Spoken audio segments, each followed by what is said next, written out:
ఇవ్వాలి. సో, అది మెయిన్ అన్నమాట మనకి. సో, అది దాని తర్వాత ఏంటంటే బ్యాంక్ స్టేట్‌మెంట్ ఇవ్వాలి. సెకండ్ పేజ్ దాని తర్వాత పేజ్ పెట్టండి. ఆహ్,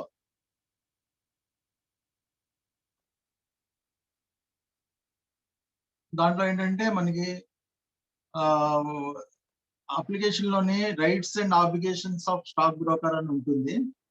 అది చదివి మనం సిగ్నేచర్ చేయాలి. ఇన్వెస్టర్ అప్లికేషన్‌లో ఉన్నది rights and obligations stock broker and investors అన్నది డీటెయిల్‌గా రాస్తాడన్నమాట. ఏం రైట్స్ ఉన్నాయి, ఏంటి ఆబ్లిగేషన్స్ ఉన్నాయి. ఈ పేజ్ మార్చండి. 27 మార్చండి.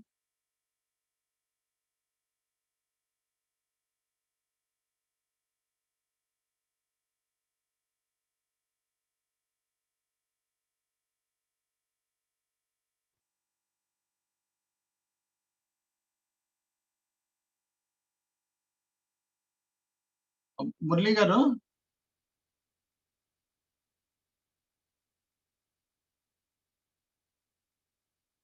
సో ఈ డాక్యుమెంట్స్ ఇస్తాం మనం. ఇచ్చిన తర్వాత అప్లికేషన్‌లో మనం రైట్స్ అండ్ ఆబ్లిగేషన్స్ అని ఉంటుంది.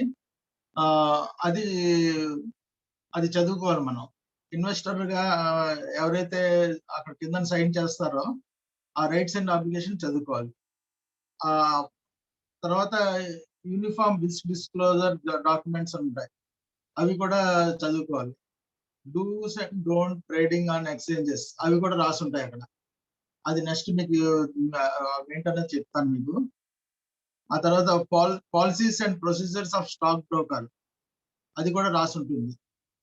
అలాగే టారిఫ్ షీట్ అంటే మీకు చార్జెస్ కమిషన్ ఎంత పడుతుంది అన్నది కూడా ఒక పేజ్ ఉంటుంది.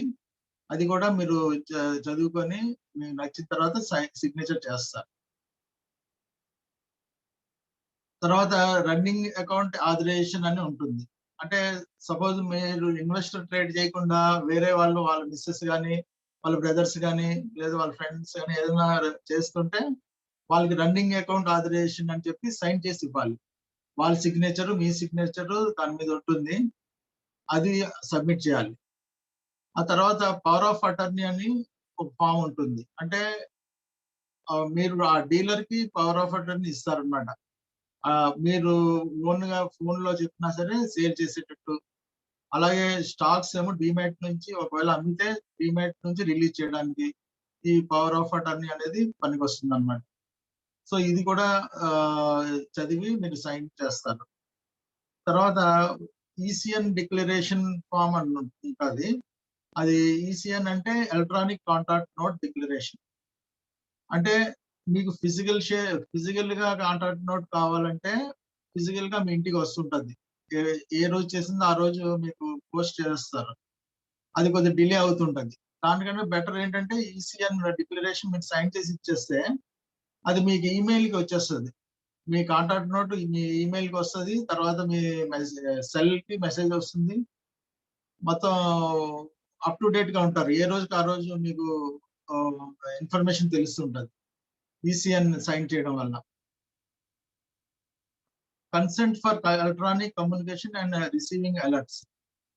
సో, ఇది కూడా ఒక లెటర్ అన్నమాట. మీకు మీ కమ్యూనికేషన్ మీరు క్రియేట్ చేసినవి ఆహ్, మీ ఏదైనా మార్కెట్‌లో అలర్ట్స్ ఏమైనా ఉన్నా సరే, అంటే మార్కెట్ పెరిగి ఎందువల్ల పెరిగింది, ఎందువల్ల తగ్గింది అని చెప్పి ఆ బ్రాంచ్ వాళ్ళు మీకు ఎస్ఎంఎస్ చేస్తుంటారు. ఎస్ఎంఎస్ చేస్తారు, ఈమెయిల్ చేస్తారు. దాన్ని కూడా మీరు కన్సెంట్ మీరు సైన్ చేసి ఇస్తేనే అవుతది. అది కొంతమందికి ఏంటంటే ఇష్టం ఉండదు. నాకు రెగ్యులర్ మెసేజెస్ డిస్టర్బ్ చేస్తున్నాయి. అది క్యాన్సిల్ చేసేయమంటే మళ్ళీ చిన్న లెటర్ రాసిస్తే అది క్యాన్సిల్ చేస్తారు. కానీ ఇది ఉంచుకోవడం మంచిదన్నమాట. అంటే యాక్టివ్‌గా చేసే మెంబర్స్ ఇన్వెస్టర్స్ ఆహ్, ఈ అలర్ట్ మెసేజ్‌ని మనం యాక్టివేట్ చేసుకొని ఉంచుకోవాలి. సో, ఇవి మెయిన్ వాలంటరీ డాక్యుమెంట్స్ అన్నమాట ఇవన్నీని. అన్నిటికి చదివి మన సిగ్నేచర్ చేస్తుండాలి. చేసి మనకి ఇదొస్తుంది. సో మన నెక్స్ట్ డూస్ అండ్ డోంట్స్ అని ఉన్నాయి. పేజ్ నెంబర్ 18 పెట్టండి.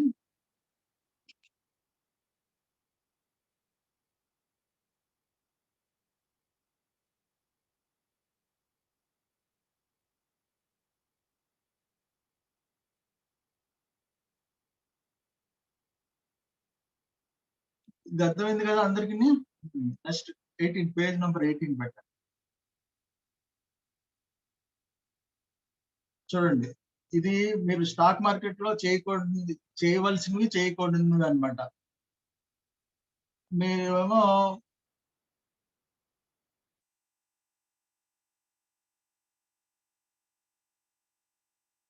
సో మీకు ఏంటంటే చెక్ చేసుకుంటూ ఉండాలి. మీరు ఏమైనా అమ్మినా సరే, లేకపోతే కొన్నా సరే, కొన్నప్పుడు 1 డేలో మీకు ఇది వస్తుంది, కన్ఫర్మేషన్ వస్తుంది, కాంట్రాక్ట్ నోట్ వస్తుంది. దాన్ని పేమెంట్ చేసేస్తారు. పేమెంట్ అయిపోయిన తర్వాత 3 వర్కింగ్ డేస్ తర్వాత మనకి డీమ్యాట్ లోకి షేర్స్ వస్తాయి. అవి కరెక్ట్ గా చూసుకోవాలి, చెక్ చేసుకోవాలి. ఎప్పుడైతే పేఅవుట్ అయిందో ఆ రోజు మనం డీమ్యాట్ లో షేర్స్ చెక్ చేసుకోవాలి మనం కొన్నవి. అలాగే అమ్మినట్టయితే మన డీమ్యాట్ నుంచి వెళ్ళేయా లేదా అని అది కూడా చెక్ చేసుకోవాలి. తర్వాత పిఓఏ అనేది పూర్తిగా చదవాలి. అదేంటంటే కంపల్సరీ కాదు పిఓఏ అన్నది. అది చదివి పెట్టాలి. మీరు వెళ్ళి ఎక్స్చేంజ్కి వెళ్ళి ఇప్పుడు అమ్మినప్పుడు మీరు యాక్చువల్గా ఏంటంటే షేర్ డీమ్యాట్ లో ఉన్నవి అమ్మినప్పుడు మీరు చెక్ రూపంలో ఒక ఇది ఇవ్వాలి. ఏంటి? రిసిప్ట్. అది అది కట్ చేసి ఇవ్వాలి. సిగ్నేచర్ చేసి ఆ రిసిప్ట్ ఇవ్వాలి వాళ్ళకి. పలానా షేర్లు తీసి నేను అమ్మాను, అదేమో ఎక్స్చేంజ్కి ఇచ్చేయండి అని చెప్పి సైన్ చేసి ఇవ్వాలి. అమ్మిన ప్రతిసారి మీరు అది సంతకం చేసి ఇవ్వాలి. సో కొంతమంది ఏంటి లాంగ్ టర్మ్ ఇన్వెస్టర్స్ ఉంటారు. అంటే డే ట్రేడింగ్ చేయరు. లాంగ్ టర్మ్ ఇన్వెస్టర్స్ ఏంటంటే ఈ పిఓఏ అక్కర్లేదు అనమాట. వాళ్ళు ఏంటంటే కొన్నవన్నీ వెళ్ళిపోతాయి. అకౌంట్ లో వెళ్ళిపోతాయి. ఒక 1 ఇయర్, 2 ఇయర్స్ తర్వాత ఎప్పుడో అమ్ముతారు. అమ్మినప్పుడు అక్కడ ఎక్స్చేంజ్కి వెళ్ళి ఒకసారి సైన్ చేసేసి ఇచ్చేస్తారు. ఆ చెక్ లాంటిది. అది ఇవ్వగానే అది ఎగ్జిక్యూట్ అవుతుంది. ఎక్కువ రెగ్యులర్ గా చేసేవాళ్ళు 2 రోజులకోసారి కొన్నది అమ్మేస్తుండడం, మళ్ళీ కొనడం, అమ్మడం అలా చేసేవాళ్ళు ఈ పిఓఏ ఇవ్వడం బెటర్ అన్నమాట. అంటే ప్రతిసారి అక్కడికి వెళ్లి ఇవ్వడం ఇబ్బంది అవుతదన్నమాట. యాక్టివ్‌గా ఉండి డైలీ చేస్తున్న వాళ్ళకి పిఓఏ డాక్యుమెంట్ మీద సైన్ చేయాలి. లేదు లాంగ్ టర్మ్ ఉన్న వాళ్ళకి పిఓఏ అక్కర్లేదన్నమాట. పిఓఏ ఉన్నవసరం లేదు. ఆహ్, తర్వాత మీకు కన్ఫర్మేషన్ అయిన తర్వాత ఏదైతే కొన్నారో, అమ్మారో 24 అవర్స్ లోపు మీకు వచ్చేటట్టు చూసుకోవాలి. మీకు అంటే ఆ బ్రాంచ్ వాళ్ళు డీలరే మెయిన్ ఇంపార్టెంట్. ఆ డీలర్ మీకు ఎప్పటికప్పుడు పంపించేస్తుండాలి. ఆ రోజు జరిగిన ట్రాన్సాక్షన్ 24 అవర్స్‌లో పంపించాలి. జనరల్‌గా ఏంటంటే ఆ రోజు ఏ రోజు జరిగిందో ఆ రోజు మీకు ఈసీఎన్ ఉన్నది కదా! ఎలక్ట్రానిక్ ఫార్మ్ సైన్ చేస్తే మీకు డైరెక్ట్‌గా ఈమెయిల్‌కొచ్చేస్తుంది. ఈమెయిల్‌లో చెక్ చేసుకోవచ్చు మీరు. లేదు కాంట్రాక్ట్ నోట్ ఫిజికల్‌గా కావాలంటే 24 అవర్స్‌లో మీకు ఇవ్వాలి వాళ్ళు. అంటే బ్రాంచ్‌కి వెళ్తే ఇచ్చేస్తారు కాంట్రాక్ట్ నోట్. లేదు అంటే వాళ్ళు పోస్ట్ చేస్తారు. ఫిజికల్‌గా కావాలనుకున్న వాళ్ళకి. లేదు వాళ్ళు ఎలక్ట్రానిక్ ఫార్మ్‌లో కావాలి అనుకున్న వాళ్ళు సైన్ చేసి ఇచ్చేస్తే ఇంకా రెగ్యులర్‌గా ఈమెయిల్‌కి ఆహ్, సెల్‌కి వచ్చేస్తాయి. మీరు ఆ రోజు కొన్నది, అన్నింటిది, ఏ రేట్‌కి కొన్నారో టైమ్‌తో సహా వచ్చేస్తుంది. తర్వాత రెగ్యులర్‌గా 3 మంత్స్‌కి ఒకసారైనా సరే మనం అక్కడ వెళ్లి బ్రాంచ్‌లో ఏమో స్టేట్‌మెంట్ తీసుకుంటూ ఉండాలి. టోటల్‌గా అంటే యాక్టివ్‌గా చేసేవాళ్ళు. లాంగ్ టర్మ్ కొనేసి ఒక 1 ఇయర్, 2 ఇయర్స్, 3 ఇయర్స్ అలా ఉంచేసే వాళ్ళకి అవసరం లేదు. అవసరం లేకపోయినా సరే అప్పుడప్పుడు 6 మంత్స్‌కి ఒకసారి చెక్ చేసుకుంటూ ఉండాలి. స్టేట్‌మెంట్ అడిగి తీసుకోవాలన్నమాట. 3 మంత్స్‌కి ఒకసారి స్టేట్‌మెంట్ తీసుకుంటే దాంట్లో ఒకసారి చెక్ చేసుకోవాలి. మీ షేర్‌లు ఉన్నాయా లేదా? ఒకసారి ఏం చేస్తారంటే మిస్‌లీడ్ చేస్తారు వీళ్ళు. డీలర్స్ ఏమో మిస్‌లీడ్ చేయడానికి ఛాన్సెస్ ఉన్నాయి. అలా జరగకుండా ఉండడం కోసం మనం చెక్ చేసుకుంటూ ఉంటే జరగదనమాట. ఆ తర్వాత మనము మన ట్రేడింగ్ అకౌంట్‌లో ఊరికే అమౌంట్ పెట్టేసి ఉంచనవసరం లేదు. ఎందుకంటే మన అమౌంట్ ఏమైనా ఉంటే పే ఔట్ పెట్టేయండి అంటే మన బ్యాంక్ అకౌంట్‌కి వచ్చేస్తాయి. అమౌంట్ ఎక్సెస్ అమౌంట్ ఎక్కువ మంది ఏం చేస్తారంటే మళ్ళీ మార్కెట్ తగ్గినప్పుడు ఒకసారి అమ్మేస్తారు. అమ్మేసిన తర్వాత 50,000, 60,000 ట్రేడింగ్ అకౌంట్ ఉంటాయి. అది మీరేమో మళ్ళీ కొందాం, తగ్గినప్పుడు కొందాం అని చెప్పి అలా ఉంచుతూ ఉంటారనమాట. అలా కూడా ఉంచనవసరం లేదు యాక్చువల్‌గా. అది మీరు చెప్పగానే మీ బ్యాంక్ అకౌంట్‌కి వచ్చేస్తుంది. పే ఔట్ పెట్టేయండి అంటే మీ బ్యాంక్ అకౌంట్‌కి క్రెడిట్ అయిపోద్దనమాట. అది చెక్కు కూడా కాదు ఇప్పుడు. ఇంతకుముందు చెక్ అది వెళ్లి తీసుకోవాలి, డిపాజిట్ చేయాలని ఉండేది. ఇప్పుడు అలా కాకుండా డైరెక్ట్‌గా మీ అకౌంట్‌లో పడిపోతుంది. సో, బ్యాలెన్స్ ఎంతున్నా సరే మనం పంపించేయండి అని చెప్పాలి బ్యాంక్ అకౌంట్. అప్పుడు మళ్ళీ మనం ఎప్పుడైనా కొన్నప్పుడు ఇమ్మీడియేట్‌గా ఆన్‌లైన్‌లో ట్రాన్స్‌ఫర్ చేయొచ్చు. నెట్ బ్యాంకింగ్ ఉంది. ఆహ్, టీసీఎస్ ఉంది. ఏదైనా యూజ్ చేయొచ్చనమాట. ఫండ్ ట్రాన్స్‌ఫర్ చేయడానికి. సో, ఇప్పుడు టెక్నాలజీ పెరిగింది కాబట్టి మనం ఏ ఈరోజు కొన్నామంటే ఈరోజే ఇమ్మీడియేట్‌గా మనం పేమెంట్ చేయొచ్చనమాట. ఆన్‌లైన్‌లోనే ట్రేడింగ్ చేయొచ్చు. ఇప్పుడేమో మొబైల్ ట్రేడింగ్ చేస్తున్నారు. మొబైల్ ట్రేడింగ్ చేసే వాళ్ళందరికి అది నెట్ బ్యాంకింగ్ కంపల్సరీ అన్నమాట. సో, కాబట్టి ఎప్పుడు బ్యాలెన్స్ అమౌంట్ ఉన్నా సరే బే బ్యాంక్‌కి పంపించేయండి అని చెప్తుండాలి బ్రాంచ్‌లోని. ఊరికే ఉంచకూడదు. సో, అది నెక్స్ట్ 19థ్ పేజ్. ఆహ్,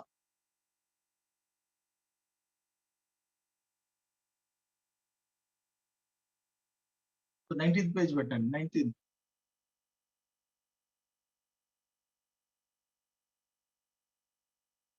సో, ఇది నెక్స్ట్ ఇంకోటేంటంటే ఆహ్, మీ షేర్‌లు ప్లెడ్జ్ పెట్టకుండా చూసుకోవాలి. కొంతమంది ఏంటంటే బ్రాంచ్‌లోని మీ మీ షేర్స్ ప్లెడ్జ్ పెడుతుంటారు. ఆహ్, స్టాక్ బ్రోకర్ మీ షేర్‌లని ప్లెడ్జ్ పెట్టి అంటే అప్పు తీసుకుంటాడన్నమాట. మీ షేర్ల మీద అప్పు కొంతమంది తీసుకుంటునేవారు. ఇంతకుముందు తీసుకునేవారు. ఇప్పుడు అవ్వదు అలాగా. మీ డీమ్యాట్‌లోనే ఉంటుంది కాబట్టి మీ డీమ్యాట్‌లోంచి ఆహ్, వాళ్ళకి మార్జిన్ కింద ఇచ్చిస్తే అప్పుడు వాళ్ళు పెడతారు ప్లెడ్జ్. అది ప్లెడ్జ్ పెట్టడానికి ఛాన్స్ లేదు. ఇంతకుముందు అది జరుగుతూ ఉండేది. ఇప్పుడు అలా లేదు. ఏ ప్లెడ్జ్ చేయాలన్నా సరే మీరు సిగ్నేచర్ చేయాలి. సైన్ చేసి అక్కడ ఫార్మ్ ఉంటదొకటి ప్లెడ్జ్ ఫార్మ్. ఆ ప్లెడ్జ్ ఫార్మ్ చేస్తే అది మీ డీమ్యాట్‌లో అది లాక్ చేస్తారు. లాక్ చేసి దాని మీద అమౌంట్ ఇస్తారన్నమాట. మీరు తీసుకోవచ్చు గానీ బయట స్టాక్ బ్రోకర్ తీసుకోవడానికి అవ్వదది. ప్లెడ్జ్ చేసింది. మీ అకౌంట్‌కి క్రెడిట్ ఇస్తారు. ఇంతకుముందేంటంటే ఆ షేర్లు ఎక్స్‌చేంజ్‌లో ఆ స్టాక్ బ్రోకర్ అకౌంట్‌లో ఉంటే వాళ్ళేం చేశారు అంటే అది ప్లెడ్జ్ చేసి మార్జిన్ కింద తీసుకునేవాళ్ళు. ఇప్పుడు అది లేకుండా ఇన్వెస్టర్ కావాలంటేనే ప్లెడ్జ్ చేసుకోవడానికి అవుతుంది. సో, అది కూడా చెక్ చేసుకుంటూ ఉండాలి. ప్లెడ్జ్‌లో ఉన్నాయా? లేదా ఓపెన్‌లో ఉన్నాయా? అన్నది చూసుకోవాలి. ప్లెడ్జ్ అనేది జనరల్‌గా మీ కన్సర్న్ లేకుండా చేయడానికి అవ్వదు. తర్వాత ఈ షేర్‌లు అమ్మినప్పుడు డెలివరీ ఇన్‌స్ట్రక్షన్స్ చెక్ బుక్ లాంటిదని చెప్పాను గదా! అవి ఏవి బిఫోర్‌గా సైన్ చేసి ఎప్పుడు ఇవ్వకూడదు. ఆ డీలర్‌కి గాని, ఆ బ్రాంచ్‌లో గాని పెట్టకూడదు. డీపీ డీపీ అంటే డిపాజిటరీ పార్టిసిపెంట్ అన్నమాట. మీ డీమ్యాట్ ఎక్కడున్నదో ఆహ్, అది బ్రాంచ్‌లోనే ఉంటది. సో, ఆ బ్రాంచ్‌లో పెట్టకూడదు మీరు. సిగ్నేచర్స్ డెలివరీ ఇన్‌స్ట్రక్షన్స్ సంతకం చేసి అక్కడ పెట్టేసి చాలా మంది ఏం చేస్తారంటే ఆహ్, చెక్కులు గూడానే నేను అంటే డీలర్ మీద కొన్ని రోజులు అవ్వగానే డీలర్ మీద నమ్మకం వస్తుంది. చెక్కు ఇవ్వాల్సుంటది. సడెన్‌గా కొనాలంటే చెక్కు ఇవ్వాల్సుండేది. ఆ చెక్ సైన్ చేసేసి ఇచ్చేసి వెళ్ళేవాళ్ళు. చెక్కులు సైన్ చేసి ఇచ్చేసి తర్వాత ఒకవేళ అమ్మినప్పుడు సిగ్నేచర్ చేసివ్వాలి. అంటే పిఓఏ ఇవ్వని క్లయింట్స్ డెలివరీ ఇన్‌స్ట్రక్షన్ కంపల్సరీ ఇవ్వాలి. అక్కడికి వెళ్లే ఇవ్వాలన్నమాట. చాలా మంది ఏం చేస్తారంటే అక్కడికి వెళ్లి ఇవ్వకుండా ఆల్రెడీ సైన్ చేసేసి స్పేర్ మీ దగ్గర ఉంచండి. అమ్మినప్పుడేమో యూజ్ చేయండి అని చెప్తుంటారు. అది కూడా మంచిది కాదు. అది మిస్‌యూజ్ చేయడానికి ఛాన్సెస్ ఉంటాయి. అలా చేసి ఇవ్వడం వల్ల. కాబట్టి మీరు అమ్మినప్పుడు మీరు వెళ్లి దగ్గరుండి ఆ సైన్ చేసి ఇవ్వాలన్నమాట. ఇప్పుడు చెక్‌కి ఎంత పవర్ ఉందో చెక్ సైన్ చేసి ఇచ్చేస్తే ఎవరైనా వెళ్లి డబ్బులు తీసుకోవచ్చు. అలాగే ఈ డెలివరీ ఇన్‌స్ట్రక్షన్ సంతకం చేసి ఇస్తే అది మిస్‌యూజ్ అవ్వడానికి ఛాన్సెస్ ఉన్నాయి కాబట్టి ఎవరికీ ఇవ్వకూడదు అది సైన్ చేసి. అలాగే రెగ్యులర్ మన రెగ్యులర్‌గా 3 మంత్స్ ఒకసారి ఎప్పుడైనా డీమ్యాట్ అకౌంట్ చెక్ చేసుకుంటూ ఉండాలి. మనది మన షేర్‌లు మనకున్నాయా లేదా? మనం కొన్న షేర్‌లు అని చెప్పి ఒకసారి చెక్ చేసుకుంటూ ఉండాలి. మీరు ఏంటంటే జనరల్‌గా ఇన్వెస్టర్ ఏం చేయాలంటే దీనికి ఒక బుక్ పెట్టుకోవాలి. పలానా రోజు పలానా షేర్ అమ్మాను, పలానా షేర్ కొన్నాను, నా హోల్డింగ్స్ ఇన్ని అని చెప్పి రాసుకుంటున్నా మంచిదే. లేదు వాళ్ళు ఇచ్చిన స్టేట్‌మెంట్ ఫాలో అవుతున్నా పర్లేదు. ఎప్పటికప్పుడు ఫైల్ చేసుకొని అది ఇన్ని షేర్లు నా షేర్లు ఇన్నున్నాయి. ఆ! నేనేమో పలానా రోజు అమ్మేసాను కాబట్టి అది ఉండదు అని చెప్పి ఆ స్టేట్‌మెంట్ చూడగానే మనకి గుర్తు రావాలన్నమాట. అలా గుర్తు రానప్పుడు మనం రాసుకుంటూ ఉండాలి. ఒక నోట్ బుక్ పెట్టుకొని మనం డేట్ వేసుకొని పలానా రోజు కొన్నాం, పలానా రోజు అమ్మేసాం అని చెప్పి అవి అప్ టు డేట్‌గా ఉండాలి. బ్యాలెన్సెస్ కూడా చెక్ చేసుకుంటూ ఉండాలి. ఆహ్, అమౌంట్ బ్యాలెన్స్ కూడా చెక్ చేసుకోవాలి. అలాగే షేర్స్ బ్యాలెన్స్ కూడా చెక్ చేసుకుంటూ ఉండాలి. అంటే మన క్వాంటిటీ 100 షేర్స్ కొన్నాం. 100 ఉన్నాయా లేదా? మనం 100 కొన్నాము. 50 లేదా ఒక 40 షేర్స్ అమ్మేసాం. 60 షేర్స్ ఉండాలి. అవి ఉన్నాయా లేదా? అలా చెక్ చేసుకుంటూ ఉండాలి.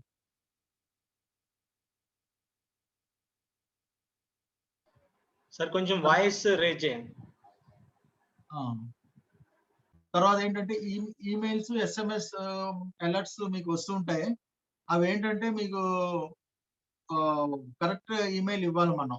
ఏది తప్పు ఈమెయిల్ లేదంటే ఎవరిదో బ్రదర్‌దో, సిస్టర్‌దో అలా ఇవ్వకుండా మీ పర్సనల్ ఈమెయిల్ ఇస్తే దాంట్లో అలర్ట్స్ వస్తుంటాయి.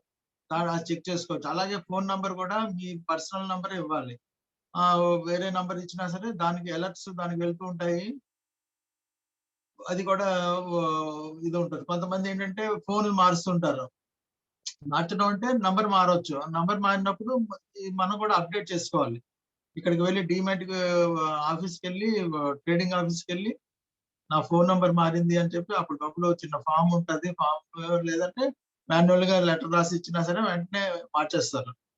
ఫోను నంబర్ మారుస్తారు. అలాగే ఈమెయిల్ కూడా ఒకసారి ఇదవ్వచ్చు మనది. పాత ఈమెయిల్, కొత్త ఈమెయిల్ రావచ్చు. సో, అది కూడా అప్‌డేట్ చేసుకోవాలి. నెగ్లెక్ట్ చేయకూడదు. నెగ్లెక్ట్ చేస్తే మన అలర్ట్స్ అవి తెలీదు. మన షేర్లు మనం దాంట్లోనే ఫిజికల్‌గా కాకుండా మనం ఈమెయిల్, ఎస్ఎంఎస్ అలర్ట్స్ పెట్టుకుంటే మనకి ఇన్ఫర్మేషన్ తెలీదు. పాత ఈమెయిల్, పాత ఫోను నంబర్ ఉంటే. సో, ఎప్పటికప్పుడు అప్‌డేట్ చేసేసుకోవాలి. ఈవెన్ దీంట్లోనే కాదు బ్యాంక్ అకౌంట్స్‌లో కూడా మీరు మార్చేసుకోవాలి. ఫోను నంబర్ గాని, ఈమెయిల్ గాని ఎప్పుడైనా మారితే ఎక్కడెక్కడ అంటే ఫైనాన్షియల్ ఇది ట్రాన్సాక్షన్స్ ఎక్కడెక్కడ చేస్తున్నారో అన్ని చోట్ల మీ ఫోను నంబర్ మార్చాలి. లేకపోతే ప్రాబ్లమ్ ఫేస్ చేస్తారు. కాబట్టి ఓహ్, అది మీరు అప్ టు డేట్‌గా ఉండాలి. ఏ ఏ ఈమెయిల్ అయినా సరే, లేకపోతే ఫోను నంబర్ మార్చినా సరే. తర్వాత కొంతమంది ఏంటి ట్రేడ్ చేసేటప్పుడు మంచి ఇన్ఫర్మేషన్ ఇస్తున్నాం. రూమర్స్ స్ప్రెడ్ చేస్తారన్నమాట. ఆహ్, మేము ఇచ్చే ఇదేమో చాలా బావుంటుంది. చేయండి. ఫీజ్ ఎంత తీసుకుంటారో తీసుకొని మీకు ప్రాఫిట్స్ వచ్చే ఇవి చెప్తాము. ఇన్సైడర్ న్యూస్‌లున్నాయి అవి అని చెప్పి మీకు టెంప్ట్ చేస్తారు. మెసేజ్‌లు వస్తుంటాయి. ఈమెయిల్స్ వస్తుంటాయి. మా దగ్గర చేయండి. మీకు ఆహ్, గైడ్ చేస్తాం మీకు. కొనడం, అమ్మడం గైడ్ చేస్తాం అని చెప్పి. ఈవెన్ మీరు బ్రాంచ్‌లో కూడాని డీలర్ పూర్తిగా డీలర్ మీద నమ్మేయకూడదు. అలాగే బ్రాంచ్ మేనేజర్ మీద నమ్మేయకూడదు. వాళ్ళు చెప్పినా సరే ఒకసారి వెరిఫై చేసుకోవాలి. ఆన్‌లైన్‌లో చెక్ చేసినా చాలు. మనం ఇప్పుడు ఆన్‌లైన్‌లో వాస్ట్ ఇన్ఫర్మేషన్ ఉంటుంది. ఒకవేళ వాళ్ళు బ్రాంచ్‌లో చెప్పారు. బోనస్ వస్తుందని చెప్పారు. అది వస్తుందా రావటం లేదా అని చెప్పి మీరు ఆన్‌లైన్‌లో చెక్ చేసుకోవచ్చు. ఈవెన్ మనకి గూగుల్‌లో కొట్టగానే వచ్చేస్తది. ఆ మ్యాటర్ మీరు ఏం క్వెషన్ కొట్టారో దానికి రిలేటెడ్ ఇన్ఫర్మేషన్ వచ్చేస్తుంటది. కాబట్టి ఎవరిని పూర్తిగా ట్రస్ట్ చేయకూడదు. అంటే ఫైనల్ డిసిషన్ మీదయ్యి ఉండాలన్నమాట. ఇన్వెస్టర్ అయ్యి ఉండాలి. ఎవరైతే ఇన్వెస్ట్‌మెంట్ చేస్తున్నారో వాళ్ళది ఫైనల్ డిసిషను. ఎవరో చెప్పారు అని చెప్పి మనం కొనేసుకొని, ఆ తర్వాత అది లాస్ అయితే వాళ్ళు చెప్పడం వల్ల నాకయింది అని చెప్పకుండా, వాళ్ళు ఒకవేళ చెప్పినా సరే క్రాస్ చెక్ చేసుకొని అప్పుడు మనం ఇన్వెస్ట్‌మెంట్ చేయాలి. సో, కొంతమందేంటంటే రాంగ్ ఇది ఇస్తారు. ఏంటంటే అమౌంట్ తీసుకొని ఫీజ్ కలెక్ట్ చేస్తారు. ఫీజ్ చే 10,000 కట్టండి మీకు మంచి టిప్స్ ఇస్తాము. ఓహ్! 20,000 కట్టండి మంచి టిప్స్ ఇస్తాం అని చెప్తారు. అవన్నీ చాలా డేంజర్ అన్నమాట. అంటే డేంజర్ అని ఏం లేదు. స్టార్టింగ్‌లో 1, 2 బాగా వస్తాయి. ఆ తర్వాత కట్టిన తర్వాత నంబర్ కట్ చేసిద్దాం లేదంటే మన రిప్లై ఉండదు దానికి. సో, అది ఫైనాన్షియల్ ప్రాబ్లమ్ ఇదవుతది. ఆహ్, అవి కూడా పెద్ద స్కామ్‌లు చేస్తున్నారు చాలా మంది. సో, వాటిని నమ్మి మనం పేమెంట్స్ అవి చేయకూడదు. మీకు బాగా తెలిసిన వాళ్ళు డైరెక్ట్‌గా అంటే ఫోన్‌లో కాకుండానే డైరెక్ట్‌గా మీకు తెలిసిన వాళ్ళేమైనా చెప్తే అది ట్రై చేస్తే పర్లేదు. మెయిన్ ఏంటంటే బ్రాంచ్‌లోని, ఆ తర్వాత డీలర్ చెప్పింది, ఇంకా మన ఇంటర్నెట్. ఆ మూడిటికి బేస్ చేసి మనం ఇన్వెస్ట్‌మెంట్ చేయొచ్చు. తర్వాత ఇవి కూడా ఉన్నాయి. మ్యాగజైన్స్ ఉన్నాయి. Dalal street, capital market magazines ఉన్నాయి. వాటిని కూడా ఫాలో అవ్వచ్చు. న్యూస్ పేపర్స్ ఉన్నాయి. ఎకనామిక్ టైమ్స్ ఉంది. బిజినెస్ స్టాండర్డ్ ఉంది. అలాగా అవి ఫాలో అయ్యి మనం ఓన్‌గా చేసుకున్నా పర్లేదు.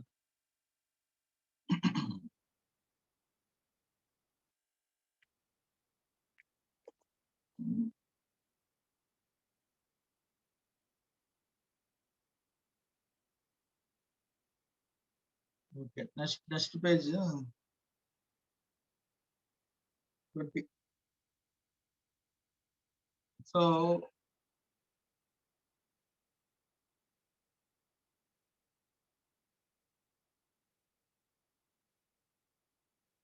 సో ఎవరైనా చేస్తున్నారు, ప్రాఫిట్ వస్తుంది. వా పక్కనోళ్ళు చేస్తున్నారు. వాళ్ళు ఓన్ డిసిషన్ తీసుకొని కొంటూ ఉంటారు. అలాంటి వాటిని మనం ఫాలో చేయడం కూడా ఒకసారి రాంగ్ అవుతూ ఉంటది. వాళ్ళు చెప్పింది మనం మనం తీసుకోకూడదది. అంటే పక్క వాళ్ళు చెప్పింది కూడా ఒకసారి వాళ్ళ ప్రాఫిట్ గురించి చెప్తున్నారేమో అన్న ఇది కూడా రావాలి మనకి.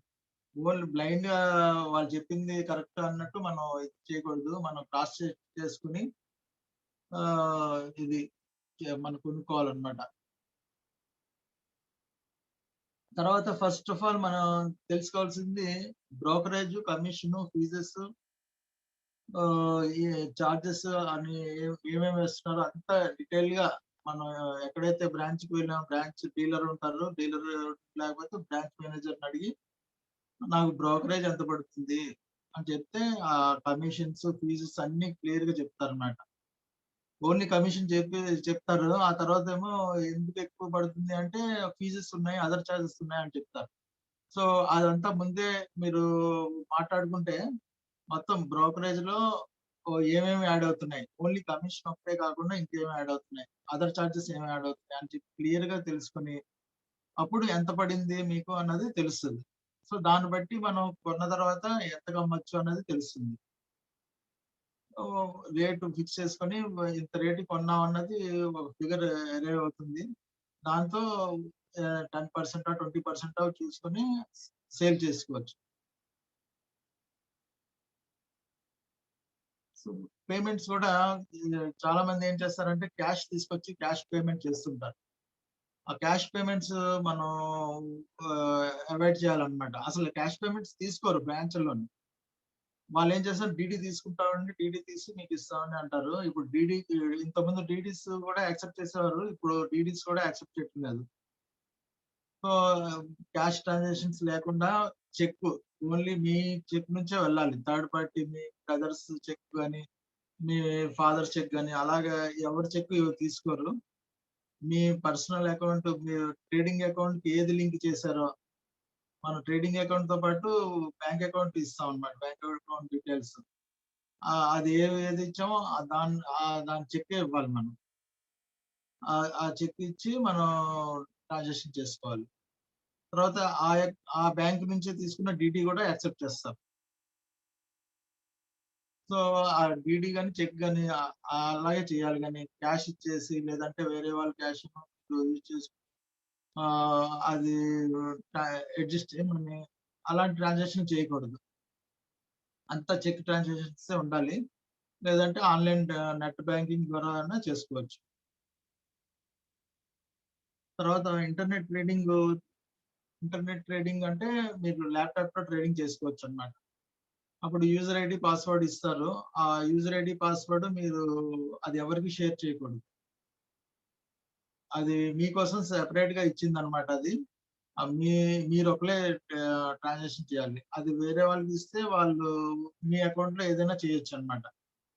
మీ అకౌంట్‌లో కొనేసి అమ్మడం గాని లేదంటే ఆహ్, ల కొనేసి లాస్‌లో అమ్మేయడం. లేదంటే ఏదైనా ట్రాన్సాక్షన్ కొనేసి ఉంచేయడం. అలాంటివి కూడా జరుగుతాయన్నమాట వేరే వాళ్ళకిస్తే. వేరే వాళ్ళకి ఎప్పుడు ఇచ్చినా సరే వెంటనే పాస్వర్డ్ మార్చేసుకోవాలి. కొత్త పాస్వర్డ్ పెట్టుకోవాలి. 15 డేస్‌కోసారి పాస్వర్డ్ చేంజ్ చేసుకోవాలి.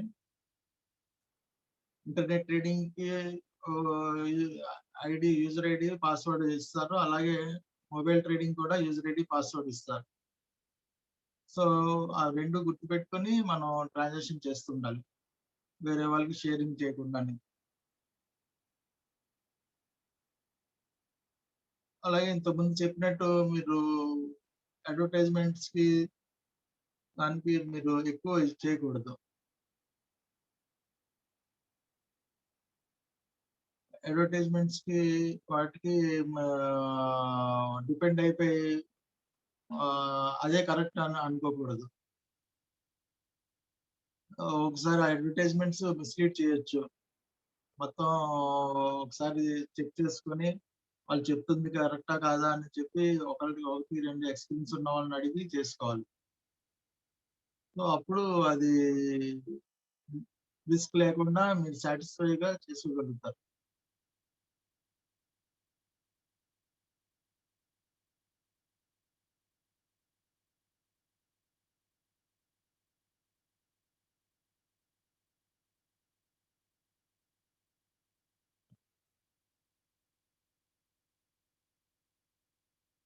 నెక్స్ట్ 21 పేజ్ తీయండి. ఆ! So, me rights and responsibilities మీరు తెలుసుకొని ఉండాలన్నమాట. ఆహ్,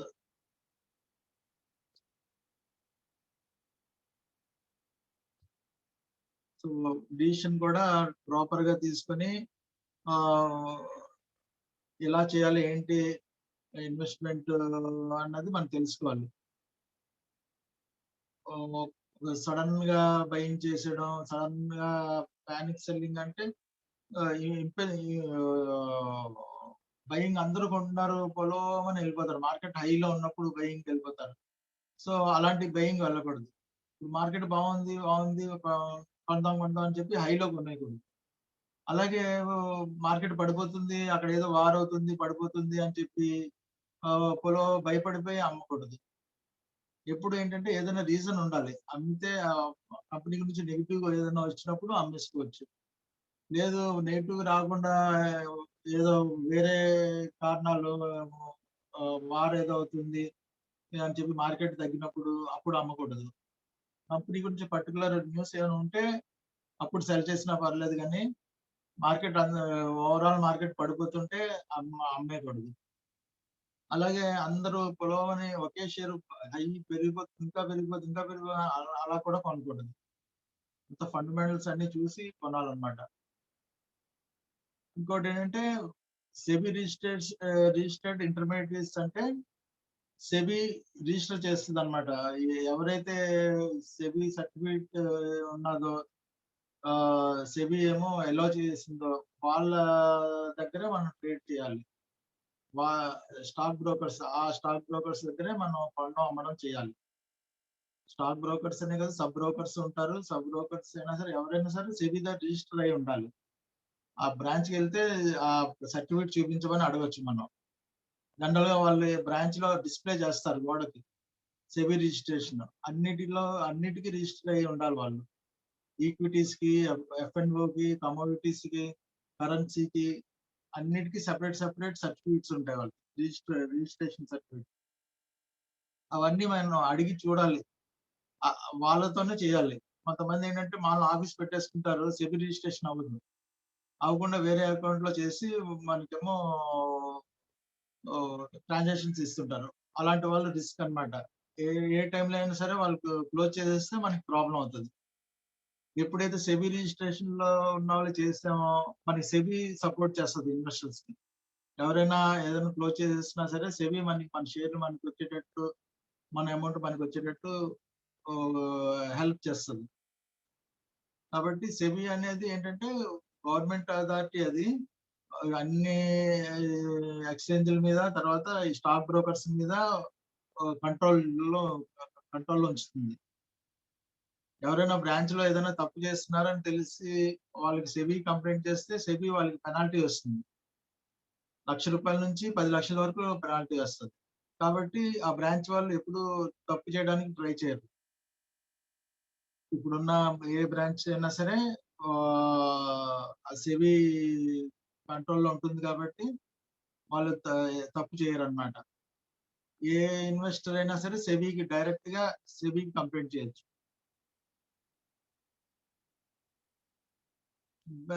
బేస్లెస్ ఇన్వెస్ట్మెంట్ టిప్స్ ఉంటాయి. బేస్ లేకుండా కొంతమంది టిప్స్ ఇస్తుంటారు. అవి కూడా మనకి రిస్కీ అన్నమాట. అవి కూడా చేయని అవసరం లేదు మనం.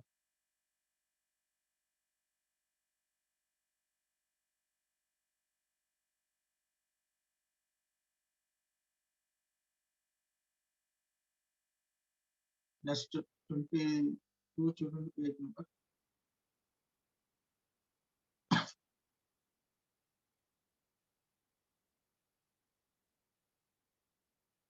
Complaints can be filed against entities like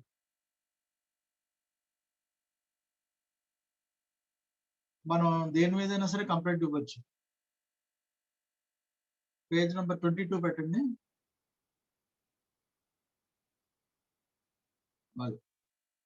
so ఇది ఇన్వెస్టర్ గ్రీవెన్స్ రిడ్రెసల్ అని ఇన్వెస్టర్స్ ఎప్పుడైనా సరే ఎవరికైనా పెట్టొచ్చు. ఎవరి మీదైనా అంటే చూడండి, స్టాక్ బ్రోకర్స్ మీద, స్టాక్ ఎక్స్చేంజెస్ మీద, డిపాజిటరీ పార్టిసిపెంట్స్ మీద, registrars to issue, share transfer agents, mutual funds, portfolio managers, bankers issue, collective investment schemes, credit rating agencies, custodians of securities, debentures trustees, merchant bankers, under writers. ఇంతమంది ఉంటారు stock market related ఉన్న వాళ్ళు. Stock brokers అంటే shares deal చేసేవాళ్ళు. Stock exchange అంటే NSE, BSE, వాటి మీద కూడా కంప్లైంట్ చేయొచ్చు మనం ఏదైనా తప్పు చేస్తే. అలాగే డిపాజిటరీస్ అంటే NSDL, CDSL అని ఉన్నాయి. అవి అన్నమాట. డిపాజిటరీ పార్టిసిపెంట్స్ అంటే ఈ స్టాక్ బ్రోకర్స్ అన్నమాట. డిమాట్ షేర్స్ అన్ని దాంట్లో ఉంటాయి. రిజిస్టార్ టు అన్ ఇష్యూ అంటే IPO వచ్చినప్పుడు రిజిస్టార్స్ ఉంటారు వాళ్ళు. ప్రైమరీ మార్కెట్ డీల్ చేసే వాళ్ళందరూ రిజిస్టార్స్ అండర్ లో చేస్తారు. షేర్ ట్రాన్స్ఫర్ ఏజెంట్స్, వీళ్ళు షేర్స్ ట్రాన్స్ఫర్ చేయాలంటే వీళ్ళు ఏజెంట్స్ అన్నమాట. ఏజెన్సీ ఉంటుంది, వాళ్ళ మీద కూడా మనం కంప్లైంట్ చేయొచ్చు. మ్యూచువల్ ఫండ్స్ వాళ్ళ మీద కూడా, మ్యూచువల్ ఫండ్స్ కంపెనీస్ ఉన్నాయి, వాటి మీద కూడా వాళ్ళు ఏదైనా తప్పు చేస్తే పోర్ట్ఫోలియో మేనేజర్స్ వాళ్ళు ఉంటారు. పోర్ట్ఫోలియో మేనేజర్స్ అంటే కొంతమంది సెబీ దగ్గర రిజిస్టర్ అయి ఉంటారు, పోర్ట్ఫోలియో మేనేజ్ చేస్తుంటారు. 2 crores, 5 crores ఎక్కువ అమౌంట్స్ మెయింటైన్ చేస్తుంటారు portfolio managers. Bankers to an issue అంటే బ్యాంక్స్ మీద కూడా మనం కంప్లైంట్ చేయొచ్చు. Credit rating agencies, credit rating companies అన్నిటికీ క్రెడిట్ రేటింగ్స్ ఇస్తుంటాయి కొన్ని కంపెనీస్. క్రిసిల్ అని, కొన్ని ఉన్నాయి. ఆ కంపెనీలన్నీ వాళ్ళు అవి కూడా తప్పు చేస్తే మనం చెప్పొచ్చు. Custodians of securities, debentures trustees అంటే అది ఒక కంపెనీస్ అన్నమాట. డిబెంచర్స్ డీల్ చేసే trustees. Merchant bankers, under writers. Merchant bankers, under writers వీళ్ళందరూ ప్రైమరీ మార్కెట్ లో వస్తారు వీళ్ళు. సో వీళ్ళందరూ ఏ తప్పు చేసినా సరే మనం కంప్లైంట్ చేయొచ్చు ఇన్వెస్టర్ గా. సో ఈ వెబ్సైట్ నోట్ చేసుకోండి. www.scores.government.in. అంటే స్కోర్స్ అంటే సెబీ కంప్లైంట్స్ రీఅడ్రసల్ సిస్టమ్. సో ఈ స్కోర్స్ అనేది చాలా ఇంపార్టెంట్ అన్నమాట. ప్రతి ఇన్వెస్టర్, ప్రతి ఎంప్లాయీ తెలుసుకోవాల్సినది అన్నమాట. ఇది ఎక్కడ తేడా జరిగినా సరే వీళ్ళు కంప్లైంట్ చేయొచ్చు మనం. ఫలానా తప్పు చేశారు, నేను చెప్పకుండా నా షేర్లు అమ్మేశారు, లేదా నా చెప్పకుండా నా అకౌంట్ ట్రేడింగ్ చేసేసారు, నాకు అమౌంట్ పేమెంట్ చేయటం లేదు, ఇంకా ఎలాంటిదైనా మా కంపెనీ ఏమో లిస్టింగ్ అవ్వలేదు, ఎంతవరకు లిస్టింగ్ అవ్వలేదు, ఏదైనా సరే మనం కంప్లైంట్ చేయొచ్చు. సో ఈ వెబ్సైట్ ఏంటంటే చాలా ఈజీగా ఉంటుంది అనమాట. మీ డీటెయిల్స్ సబ్మిట్ చేస్తారు, అది వెంటనే మీకు రిప్లై వస్తుంటది. ఎప్పటికప్పుడు అప్ టు డేట్ గా అవుతుంటది. ఆన్లైన్ లోనే మీరు కంప్లైంట్ రిజిస్టర్ చేసుకోవచ్చు. మొబైల్ యాప్ కూడా ఉంది. సో మొబైల్ యాప్ లో కూడా మనం లాగిన్ చేసుకోవచ్చు. ఓకేనా?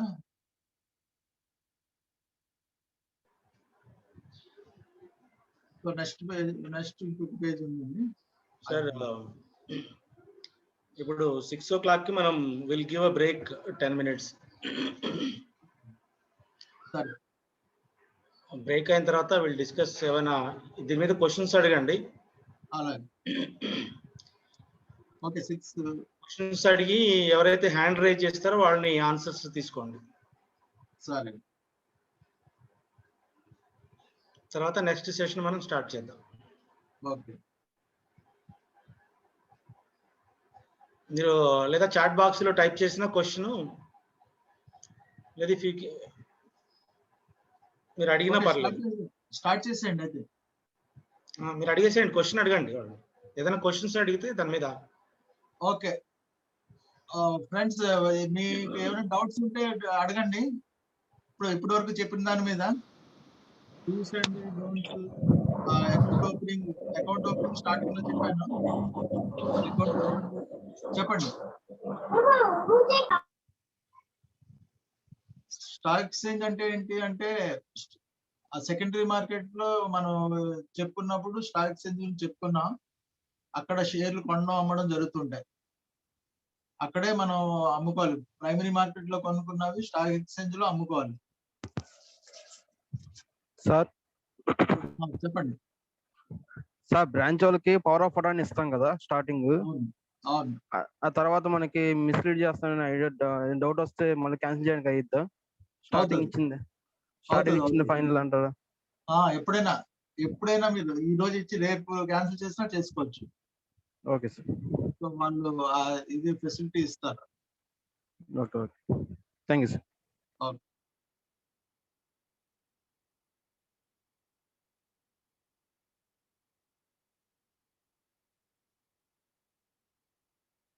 స్టాక్ పెరగడం తగ్గడం కంపెనీ మెంబర్స్ కాదండి డిసైడ్ చేసేది, ఇన్వెస్టర్స్ డిసైడ్ చేస్తారు. డిమాండ్ అండ్ సప్లై మార్కెట్ లో నడుస్తుంది. డిమాండ్ అండ్ సప్లై, డిమాండ్ ఉంటే పెరుగుతుంది, డిమాండ్ లేకపోతే తగ్గిపోతుంది. Good evening sir. Good evening sir. మనం షేర్ కొన్నప్పుడు చెప్పారు కదా, మనం కొంటున్నప్పుడు వాల్యూ పెరిగితే మనకి అక్కడ ఇన్కమ్ ఇస్తారు, అంటే మనకి ఎంత లాభం వస్తుందో అది మనకి ఇస్తారు. అవును. సో అలా లాస్ వచ్చినప్పుడు మన షేర్ క్వాంటిటీ ఉంటది కదా, దానిలో ఏదైనా తగ్గిపోతుందా? షేర్ క్వాంటిటీ ఎప్పుడు తగ్గదండి. మనం 100 షేర్స్ కొంటే 100 షేర్సే ఉంటుంది. షేర్ వాల్యూ తగ్గుతుంది అనమాట. షేర్ వాల్యూ తగ్గినప్పుడు మనం అమ్మినప్పుడే మనకి లాస్, అమ్మనప్పుడు మనకి లాస్ లేదు. ఇప్పుడు సపోజ్ చెప్పండి సార్.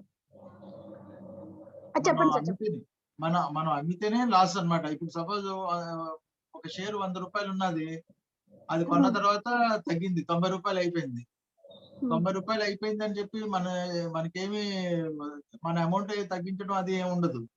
100 రూపాయలు మనం 100 షేర్లు మన అకౌంట్ లోనే ఉంటాయి. దాని వాల్యూ పెరగడం తగ్గడం జరుగుతుంటది. తగ్గినప్పుడు మనం అమ్మితే లాస్. మనం అమ్మకుండా మనం అలాగ లాంగ్ టర్మ్ ఉంచుకున్నాం అనుకోండి, అది మళ్ళీ పెరిగినప్పుడు మనం అమ్ముకోవచ్చు. Okay sir. ఇంకొకటి ఏంటంటే మనం ఇలా ఈ స్టాక్ ఎక్స్చేంజ్ వల్ల మనకి అమౌంట్ వస్తది కదా, ఐ మీన్ ప్రాఫిట్స్. ఆ, ఈ ప్రాఫిట్స్ వచ్చినప్పుడు మనం ఇన్కమ్ ట్యాక్స్ ఏదైనా పే చేయాలా దీనికి? ఉంటది. షార్ట్ టర్మ్ గెయిన్స్ కి, లాంగ్ టర్మ్ గెయిన్స్ కి మీరు చూపించుకోవాలి. మీకు చార్టెడ్ అకౌంటెంట్ చెప్తాడు అనమాట. మీరు స్లాబ్ దాటినప్పుడు మీకు ఉంటుంది అనమాట. 5 lakhs స్లాబ్ దాటకపోయినా మీరు చూపించుకుంటుంటే మీకు సేఫ్ అన్నమాట. మీ ఇన్కమ్ గ్రో అవుతుంటది. Okay okay okay sir, thank you sir.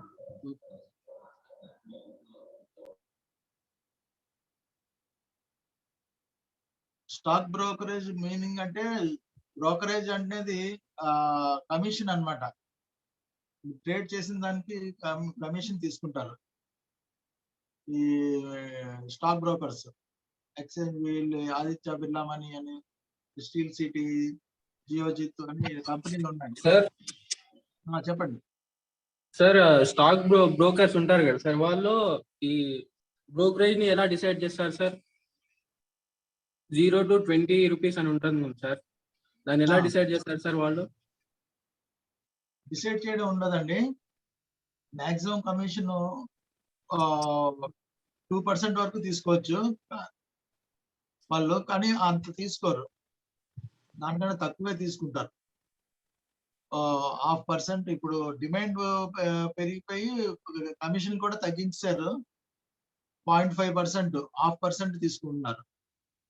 Exchange SEBI ఏమో 2% వరకు ఇచ్చుకోవచ్చు అని ఇచ్చారు, కానీ అటు ఎవరు 2% తీసుకోవడం లేదు, తగ్గించే ఇస్తున్నారు.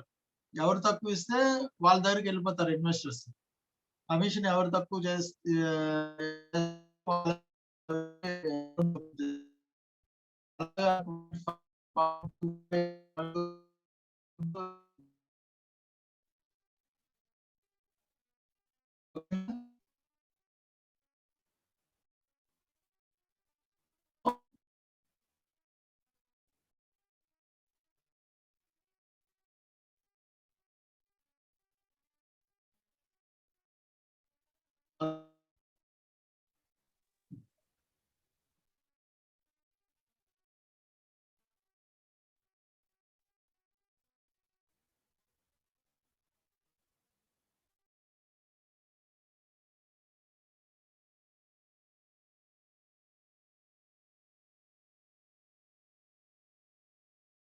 ఇంకా ఎనీవన్?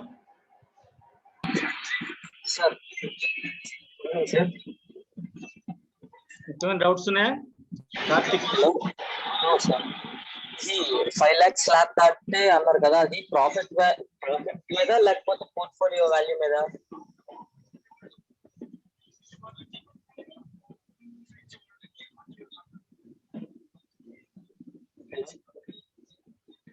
అడగదు. 1 minute అమ్మా, వెయిట్ చేయి.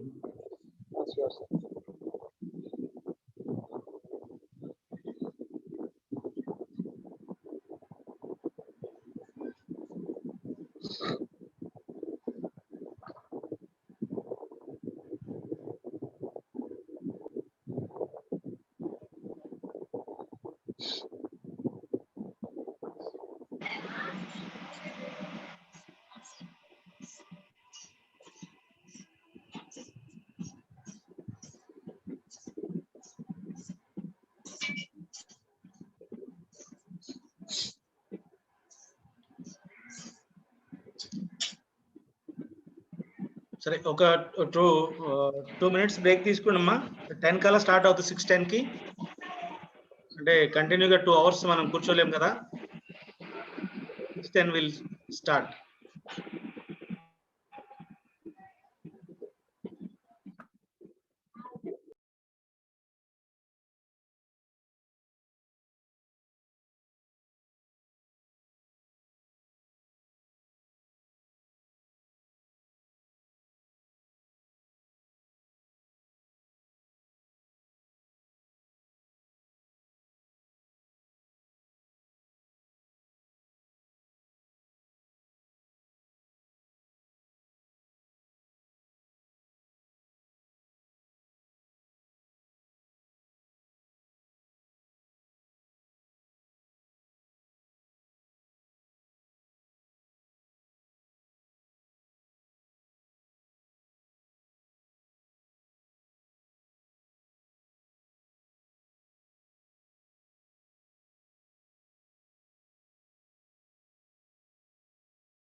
ఇది పార్టిసిపెంట్ సర్టిఫికేట్ కనిపిస్తుందా?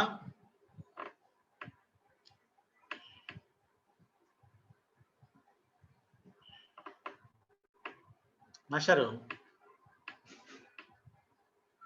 కలిముల్లా గారు మీరు అన్మిట్.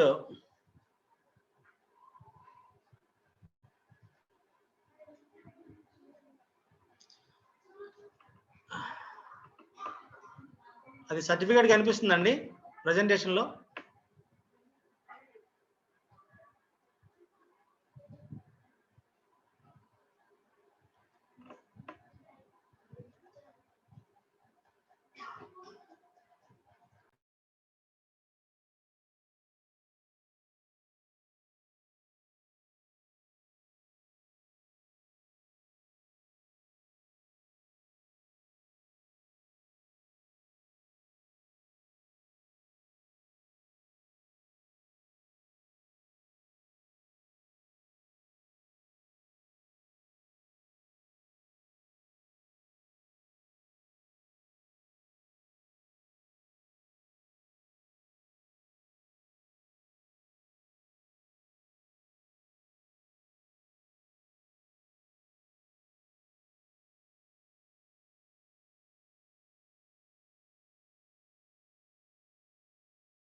ఓకే,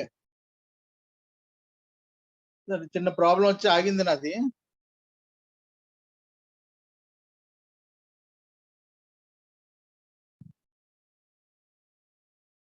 వాయిస్ రావడం లేదండి, నాకు వాయిస్ రావడం లేదు. 6:12 కి చేయండి.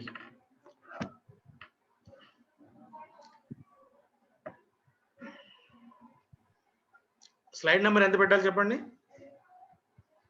స్లైడ్ నెంబర్ 22 పెట్టండి.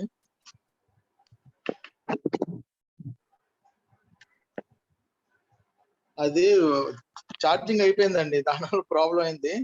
No problem.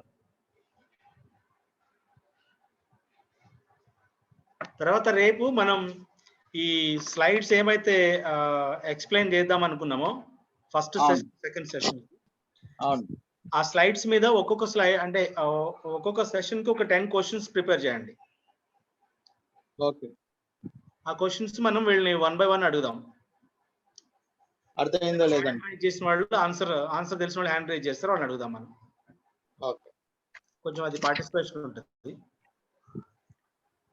తర్వాత కొంచెం అంటే మెంటరింగ్ టైప్ లో వెళ్ళండి, మధ్యలో వాళ్ళకి కాస్త అడుగుతూ ఉంటే. ఓకే.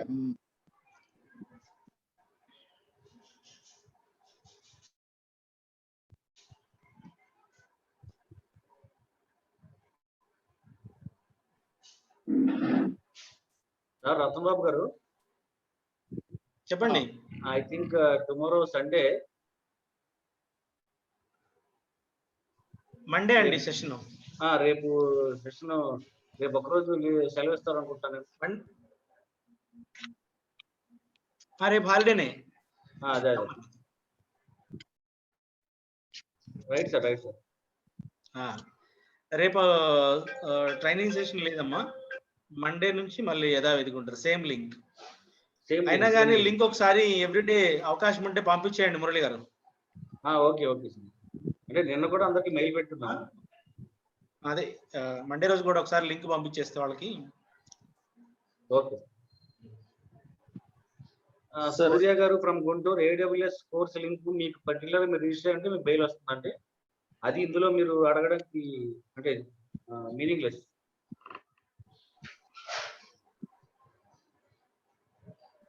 ఓకే, 23rd పేజ్ పెట్టండి. ఇది అయిపోయింది.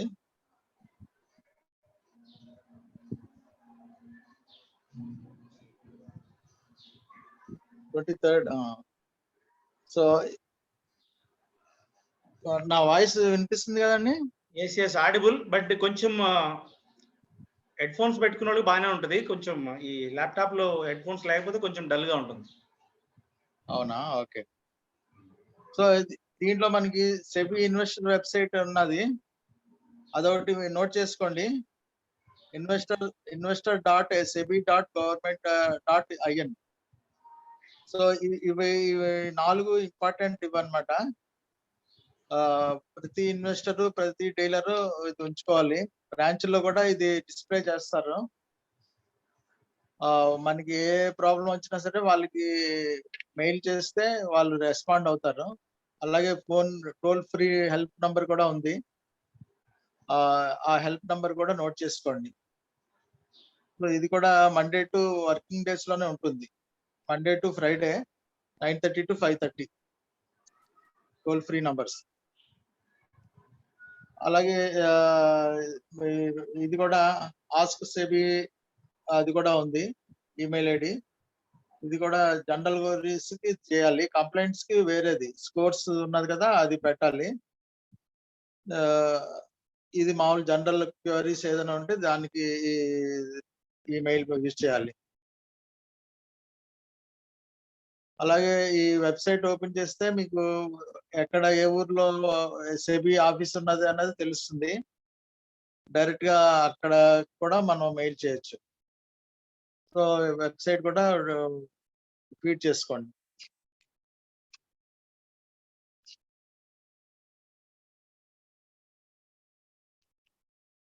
సో ఇవి మనం ట్రేడింగ్ అకౌంట్ ఓపెన్ చేసుకున్నది ఈరోజు చెప్పింది. ఏవేవి ఉండాలి, డాక్యుమెంట్స్ ఏవి ఉండాలి, అలాగే అప్లికేషన్ లోనేమో ఏవి సిగ్నేచర్ చేసేటప్పుడు జాగ్రత్త చూసుకోవాల్సినవి అన్ని ఎక్స్ప్లెయిన్ చేశాను. దీంట్లో మీకు డౌట్స్ ఏమన్నా సరే మీరు అడగచ్చు ఇది అయిపోయిన తర్వాత.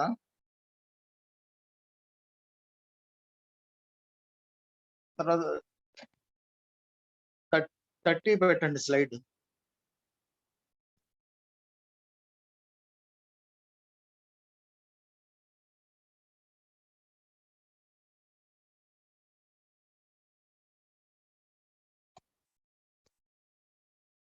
సో మనం షేర్లు కొన్న తర్వాత మనం ఎలా ట్రాన్సాక్షన్ చేయాలి? మనం కొన్న వెంటనే T+2 లో, అంటే T+2 అంటే ట్రేడింగ్ డే ప్లస్ 2 days కి మన అకౌంట్ లో, మన డిమాట్ అకౌంట్ లో వచ్చేయాలన్నమాట. అలాగే పేమెంట్స్ అయితే మన పెయిన్ అంటే 1 day లో మనం పేమెంట్ చేసేయాలి. పేమెంట్ చేసిన తర్వాత T+2 లో మనకి షేర్లు మన డిమాట్ అకౌంట్ కి వస్తాయి. అదే డెరివేటివ్ సెగ్మెంట్ ఉంటుంది, అది F&O అన్నమాట. డెరివేటివ్ అంటే F&O సెగ్మెంట్. అదైతే బిఫోర్ పేమెంట్ మనం డెరివేటివ్ సెగ్మెంట్ చేయాలంటే బిఫోర్ గా పేమెంట్ చేయాలి. పెయిన్ ఉన్నది అంటే మనం ట్రాన్సాక్షన్ చేసే ముందే పేమెంట్ చేయాలి. పేమెంట్ చేసిన తర్వాత ట్రాన్సాక్షన్ కి అలౌ అవుతుంది అనమాట. అంటే మార్జిన్ రిక్వైర్మెంట్ ఉంటుంది డెరివేటివ్ సెగ్మెంట్ కి. ఆ మార్జిన్ కట్టిన తర్వాత మనం ట్రాన్సాక్షన్ చేయాలి. తర్వాత మనం ఒకవేళ మన ప్రాఫిట్ వచ్చింది, ఆ రోజు ట్రాన్సాక్షన్ లో ప్రాఫిట్ వచ్చింది అంటే T+1. T అంటే ట్రేడింగ్ డే. ట్రేడింగ్ డే అయిన తర్వాత ఒక రోజు తర్వాత మనకి పేమెంట్ వస్తుంది. సో నెక్స్ట్ డే మనం పేఅవుట్ పెట్టుకోవచ్చు అనమాట. మనకు వచ్చిన ప్రాఫిట్ మనం తీసుకోవాలంటే T+1 లో తీసుకోవాలి, F&O సెగ్మెంట్ లో. అలా కాకుండా క్యాష్ సెగ్మెంట్ అంటే మన షేర్లు అన్నమాట. కొనడం అమ్మడం చేసినప్పుడు అది ఎప్పుడైనా మనం కొంటే 1 day బిఫోర్ పేమెంట్ చేసేయాలి. కొంటే సేమ్ డే ఇచ్చినా పర్లేదు, 1 day బిఫోర్ అని కాదు, సేమ్ డే ఇచ్చినా పర్లేదు. పేయిన్ కి పేఅవుట్ అయితే T+2 trading day plus 2 days trading day నుంచి 2 days కి మనకి మన డిమాట్ అకౌంట్ లోకి వస్తాయి.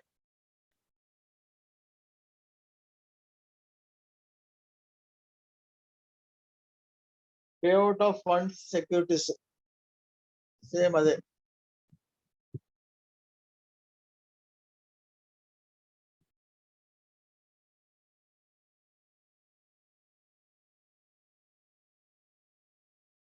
So payout of funds and securities అంటే పేఅవుట్ ఫండ్స్ T+2 కే మనకి పేమెంట్ వస్తుంది. అంటే వాళ్ళు మన ట్రాన్స్ఫర్ అకౌంట్ మన ట్రేడింగ్ అకౌంట్ పంపిస్తారు, అక్కడ నుంచి క్లయింట్ అకౌంట్ కి వచ్చేస్తుంది. అంటే వాళ్ళు షేర్లు మనం ఏవైతే అమ్మేమో ఆ షేర్లు కరెక్ట్ గా వెళ్ళాయా లేదా, డిమాట్ లోంచి వెళ్ళిందా లేదా అని చెక్ చేసుకుని మనకి మన అమౌంట్ మనకి మన బ్యాంక్ అకౌంట్ పంపించేస్తారు. అలాగే ఫండ్స్ షేర్స్ కూడా మన డిమాట్ అకౌంట్ కి 24 hours లో వెళ్ళిపోతుంది పేఅవుట్ రోజు నుంచి.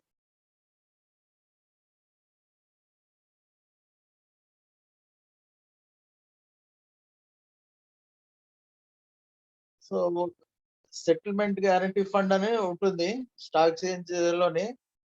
ఒకవేళ మన పేఅవుట్ మన అమ్మిన అమౌంట్ రావడానికి ఏదైనా ప్రాబ్లం అయ్యి ఆగిపోయినా సరే వాళ్ళు ఎక్స్చేంజ్ వాళ్ళు మన డైరెక్ట్ గా మన అకౌంట్ ఇస్తారు.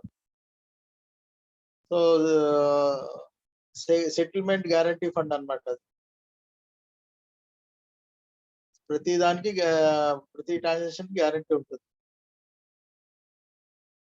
Cash transactions full strict prohibited, అంటే క్యాష్ ట్రాన్సాక్షన్ చేయకూడదు.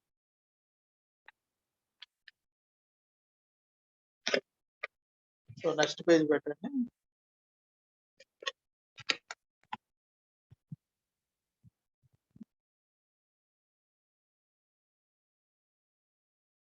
నెక్స్ట్ పేజ్ పెట్టండి.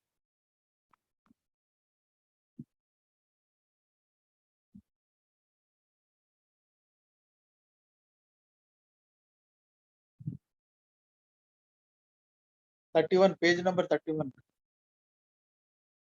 31 page number.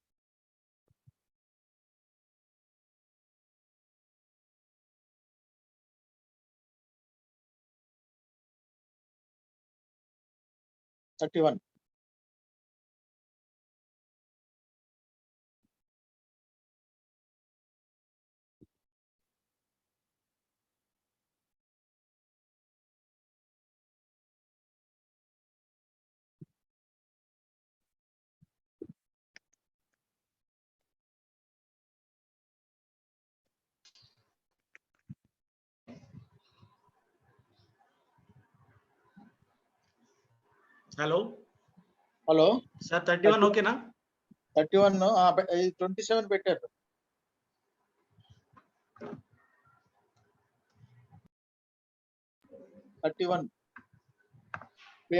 Payment of margins అని ఉన్నా చూడండి.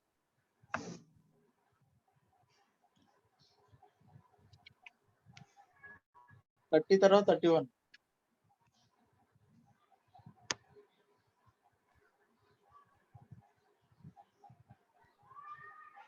ఓకే, నేను మామూలుగా చెప్పేస్తాను, నోట్ చేసుకోండి. నోట్ చేసుకోవడానికి ఏం లేదు, గుర్తుపెట్టుకోండి. మార్జిన్స్ సార్ 31 కనిపిస్తుందా? 31 కనిపించలేదండి. నేను చెప్తాను.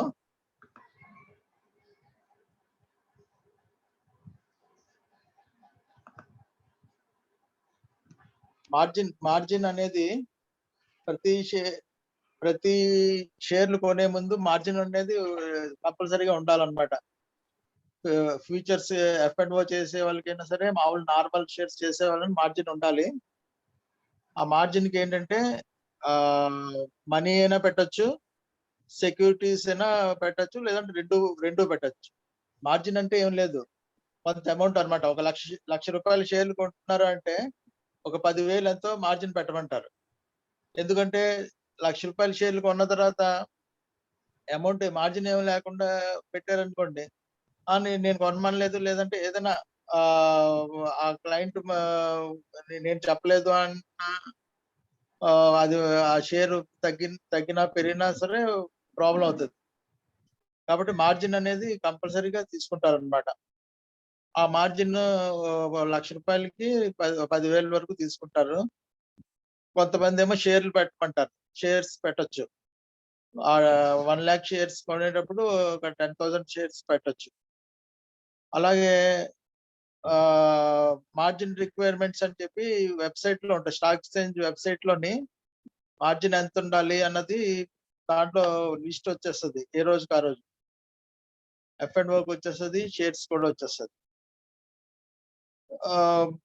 మార్జిన్ ఒకసారి మార్జిన్ ఏమో ప్లెడ్జ్ రూపంలో కూడా పెట్టుకోవచ్చు.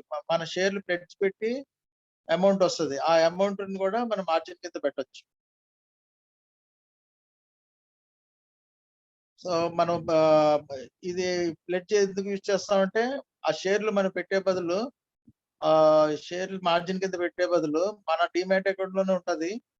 మనకేమో ప్లెడ్జ్ పెట్టుకుంటే మనకి అమౌంట్ వస్తుంది. ఆ అమౌంట్ మన మార్జిన్ కింద పెట్టుకోవచ్చు.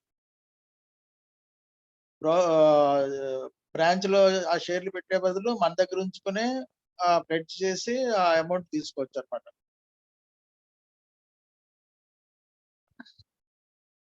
మార్జిన్ పేమెంట్స్ కి ఎప్పుడు ఓటీపీ ఉండేటట్టు చూసుకోవాలి.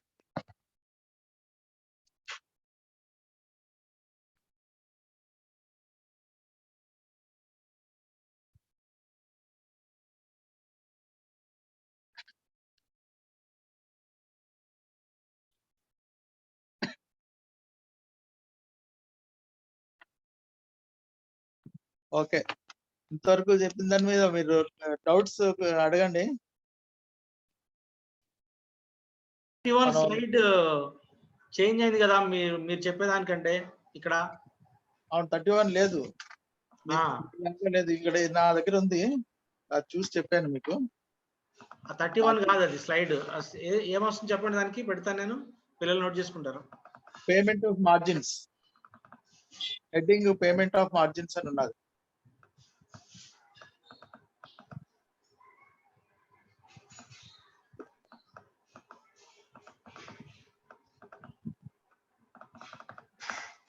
పేమెంట్ ఆఫ్ మార్జిన్స్ యాక్చువల్ కొట్టేసాం మరి స్లైడ్ ని. అంటే మార్జిన్స్ ఎలా పే చేయాలి అని అన్నమాట. మార్జిన్ అనేది ప్రతి షేర్లు కొనడానికి పేమెంట్ అమౌంట్ అయినా ఇవ్వాలి, లేదంటే షేర్స్ అయినా ఇవ్వాలి. ఓకేనా? ఉంది. Money are securities both, correct. So margin requirement ఎంత కావాలన్నది వెబ్సైట్ లో చూసుకుంటే తెలుస్తుంది, ఎంత మార్జిన్ కట్టాలి అంటే. జనరల్ గా ఈ రిక్వైర్మెంట్ F&O లో ఎక్కువ వస్తుంది. మామూలుగా మనీ మార్కెట్ లో, షేర్ మార్కెట్ లో ఏంటంటే ఈక్విటీస్ కొనేటప్పుడు మార్జిన్ మనం డబ్బులు పే చేసి మనం కొంటాం కాబట్టి దాని మార్జిన్ అవసరం లేదు. కొంతమంది డే ట్రేడింగ్ చేసే వాళ్ళు ఉంటారు. డే ట్రేడింగ్ చేసే వాళ్ళకి మార్జిన్ బిఫోర్ గా కట్టాలి. మనీ ఒక 10,000 లేదా 5,000 ఎంతో కొంత పెడితే వాళ్ళు పెట్టిన దాని మీద 5,000 పెడితే 50,000 ఇస్తారు. అలాగే 10,000 పెడితే ₹1,00,000 షేర్ల వరకు కొనుక్కోవడానికి ఛాన్స్ ఇస్తారు. అలాగా మనీ లేనప్పుడు సెక్యూరిటీ షేర్స్ కూడా పెట్టచ్చు. షేర్ వాల్యూ 5,000తో లేదా 10,000 వాళ్ళ మార్జిన్ కింద ఇచ్చి మనం 1,00,000 వరకు షేర్స్ కొనవచ్చు. 10,000 మార్జిన్ తో ఉన్న షేర్లు పెడితే 1,00,000 వరకు కొనొచ్చు. సో ఎంత మార్జిన్ కావాలన్నది వెబ్సైట్ లో చెక్ చేసుకుంటే వాళ్ళకి తెలుస్తుంది. ఏ కంపెనీకి ఎంత మార్జిన్ కావాలన్నది డీటెయిల్ గా ఉంటది. మన షేర్స్ ఇచ్చే బదులు ప్లెడ్జ్ పెట్టుకుంటే మంచిదే అని అంటారు. ఎందుకంటే మన షేర్స్ మార్జిన్ కింద పెట్టే బదులు మన డిమాట్ అకౌంట్ లోనే ఉంటాయి. అది ప్లెడ్జ్ చేసుకుంటే మనకి అమౌంట్ వస్తుంది. ఆ అమౌంట్ ఎంత మార్జిన్ కావాలో అంత మార్జిన్ అమౌంట్ పెట్టుకోవచ్చు మనం. సో ఇది మార్జిన్స్ అనేది మార్జిన్స్ రిక్వైర్మెంట్.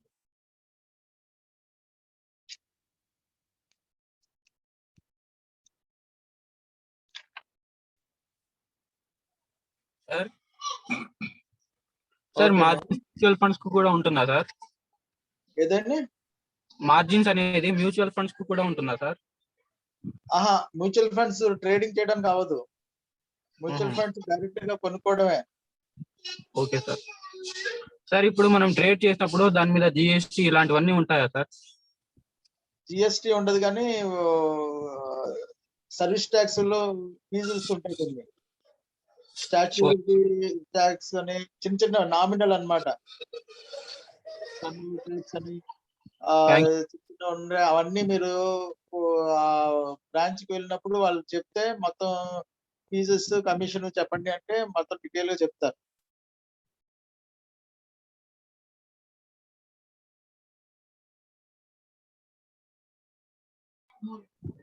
Hello sir. ఆ. హలో సార్, ప్లెడ్జింగ్ అంటే ఏంటో కొంచెం చెప్పరా సార్? ప్లెడ్జింగ్ అంటే ఏంటి? ఆ షేర్లకి మనం దాని మీద అప్పు తీసుకోవడం అన్నమాట. మన షేర్లు ఉంచి ఒకవేళ పేమెంట్ చేయకపోతే అవి అమ్మేసుకోండి అని చెప్పి మనం హామీ ఇచ్చినట్టు. సార్ మార్జినల్ షేర్స్ సెక్యూరిటీస్ గానీ మనీ గానీ మనం పెట్టొచ్చు అన్నారు కదా సార్? అవును. అంటే మనీ కాకుండా సెక్యూరిటీస్ అంటే ఏమేమి పెట్టచ్చు సార్? షేర్స్ అంటే షేర్సే. ఇప్పుడు ఏదైనా చెప్పండి సార్. ఇది షేర్లు కొనడం కోసం షేర్స్, సెక్యూరిటీస్ అంటే షేర్స్ అన్నమాట. Okay sir. క్యాష్ అయినా పెట్టాలి లేదంటే షేర్స్ అయినా పెట్టాలి. సార్ మనం ప్రాఫిట్ వచ్చేటప్పుడు మనం అదే మన మనీ అనేది విత్డ్రా చేసుకుంటాం కదా సార్, అప్పుడు మనకి ఎంత అమౌంట్ ఉందో అంత ఎగ్జాక్ట్ గా మనీ ఇస్తాడా సార్? జిఎస్టీ ట్యాక్స్ కట్ చేస్తాడా సార్? లేదు, మనకి కొన్నప్పుడు అమ్మినప్పుడే చార్జెస్ పడతాయి. మనం అమౌంట్ తీసుకున్నప్పుడు మళ్ళీ మనం అమౌంట్ కట్టినప్పుడు ఏ చార్జెస్ ఉండవు. Okay sir, thank you sir.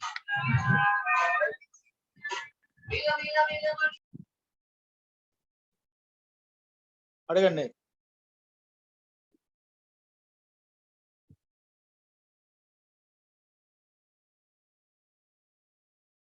Arvind మామిడి పత్తుల. ధనంజయ్ గారు. సార్ మీ క్వశ్చన్ అడగండి సార్. ప్రెసెంట్ సెబీ రూల్స్ మార్చేసింది కదా సార్, అదే మార్జిన్స్ బట్టి.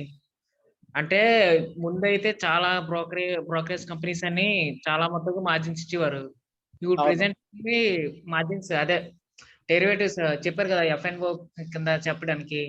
ప్రతికి ఇప్పుడు జూన్ వరకు వచ్చేసరికి ఒక మార్జిన్ ఇస్తాను, అదే సెప్టెంబర్ కి అయితే టోటల్ గా అన్ని మార్జిన్స్ కట్ చేసి కొంతవరకు ఇస్తానన్నారు కదా సార్. అప్పుడు ప్రెసెంట్ ఇప్పుడు చేస్తున్న వాళ్ళకి అంతగా హెల్ప్ అవ్వదు కదా సార్. ఏది మార్జిన్స్ అనేది ఎప్పుడు మంచిది, ఎందుకంటే ఇన్వెస్టర్ లాస్ అవ్వకూడదు, అలాగే ఆ స్టాక్ బ్రోకర్ లాస్ అవ్వకూడదు అన్నమాట. సో మార్జిన్ అనేది మనం హామీ కింద పెడతాం, అది మళ్ళీ కావాలంటే మార్జిన్ ఎప్పుడైనా రిటర్న్ తీసుకోవచ్చు. సేఫ్ సైడ్ కోసం పెట్టారనమాట, ఎవరు డిఫాల్ట్ అవ్వకుండా. సో అది తప్పలేదు, అది ఉండడం మంచిది.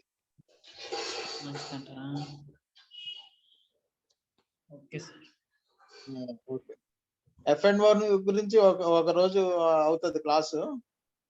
Okay sir. ఇప్పుడు లేదు. Okay sir. డి లక్ష్మి గారు. Hello, good evening sir. Hello sir, ఇప్పటి వరకు ప్రతి దానికి షేప్ అనేది ఉంటుంది, అలాగే షేర్స్ షేప్ ఉందా సార్? ఇంకోసారి చెప్పండి. హలో,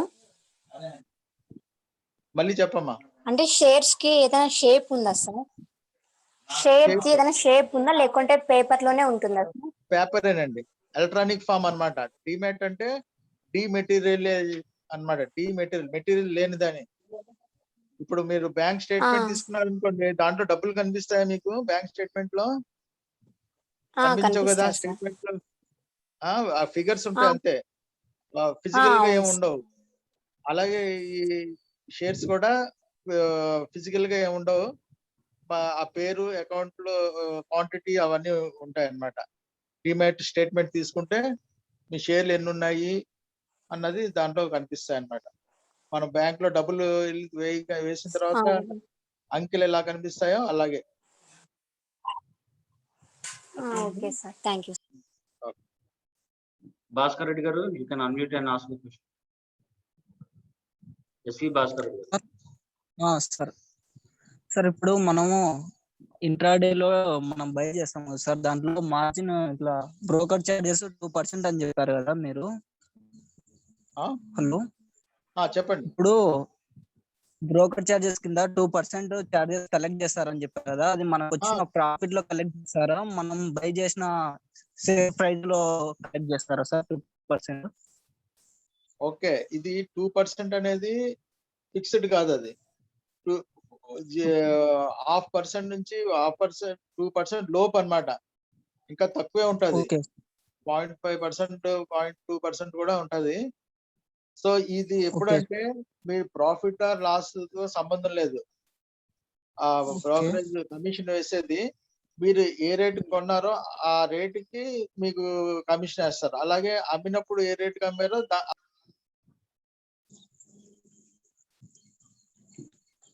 సార్ వాయిస్ క్లారిటీ లేదు సార్, వినిపించడం లేదు.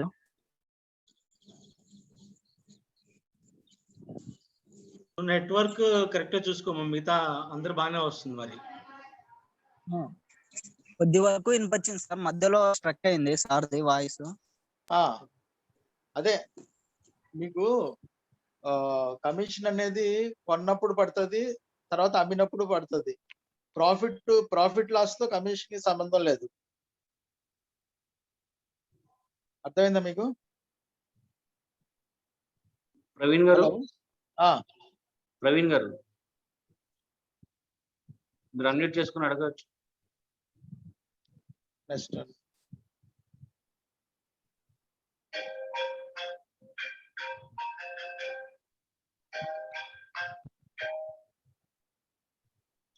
సుకన్య ప్రకాష్ గారు.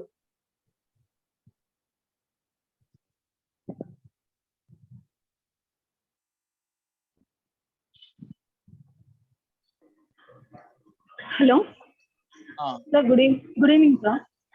యాక్చువల్లీ మీరు ఇప్పుడు షేర్స్ లో మనం ప్లెడ్ చేసేటప్పుడు అది ప్లెడ్ చేయాలి అని అనుకుంటే ఎంత పర్సెంటేజ్ వరకు మనం ప్లెడ్ చేయొచ్చు సార్?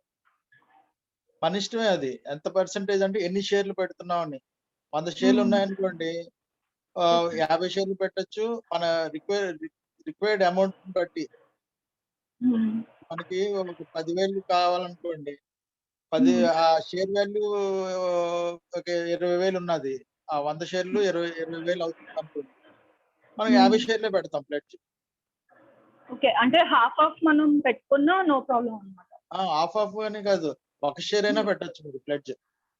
ఓకే, దానికి ఏమి ఎన్ని పెట్టాలి, మినిమం పెట్టాలని ఏం లేదు.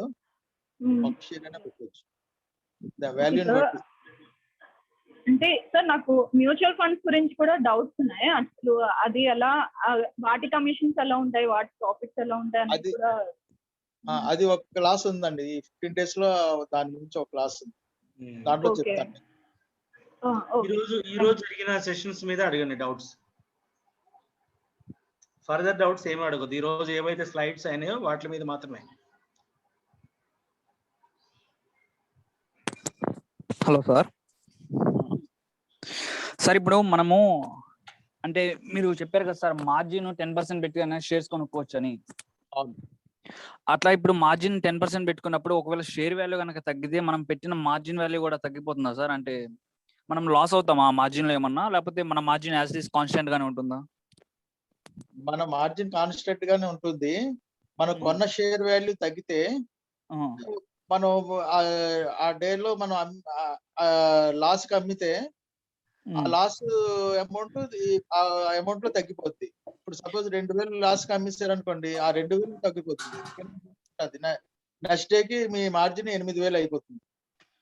ఓకే సార్, అంటే లాస్ కి అమ్మితే మన మార్జిన్ కూడా లాస్ అయిపోతుంది. అంతే కదా మరి. ఆ లాస్ అమౌంట్ అది తీసుకుంటది.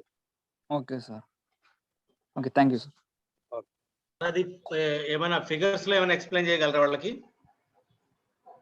ఏదండి అర్థమైంది కదండి నేను చెప్పింది?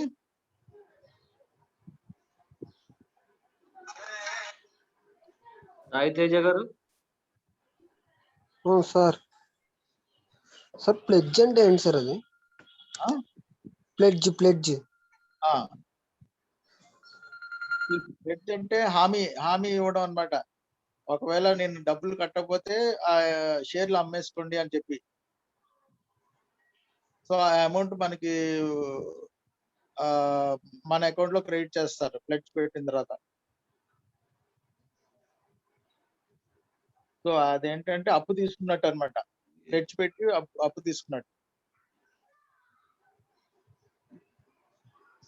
మన షేర్లు ఉంచి దాని మీద డబ్బులు తీసుకున్నాం మనం మార్జిన్ అమౌంట్ కింద యూజ్ చేసుకోవడానికి.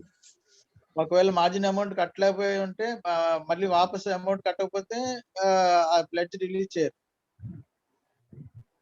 మనం కట్టే వరకు ఆ ప్లెడ్జ్ ఉంటుంది. దానికి ఇంట్రెస్ట్ చార్జ్ చేసుకుంటుంటారు. ఆ షేర్ అమ్మేద్దాం అనుకున్నప్పుడు దానికేమో పేమెంట్ చేసి రిలీజ్ చేసి అమ్ముకోవాలి. ఇప్పుడు గోల్డ్ ఉన్నది, గోల్డ్ ఏమో ప్లెడ్జ్ పెడుతున్నారు. ఎలా చేసినా సేమ్ అలాగే ఇది కూడా ప్లెడ్జ్ పెట్టగానే మనకి అమౌంట్ ఇస్తారు. అమౌంట్ యూజ్ చేసుకుంటాం. మళ్ళీ ఆ గోల్డ్ కావాలంటే పేమెంట్ చేసి గోల్డ్ తీసుకుంటాం. అలాగే దీన్ని కూడా సేమ్ అదే ప్లెడ్జ్. సార్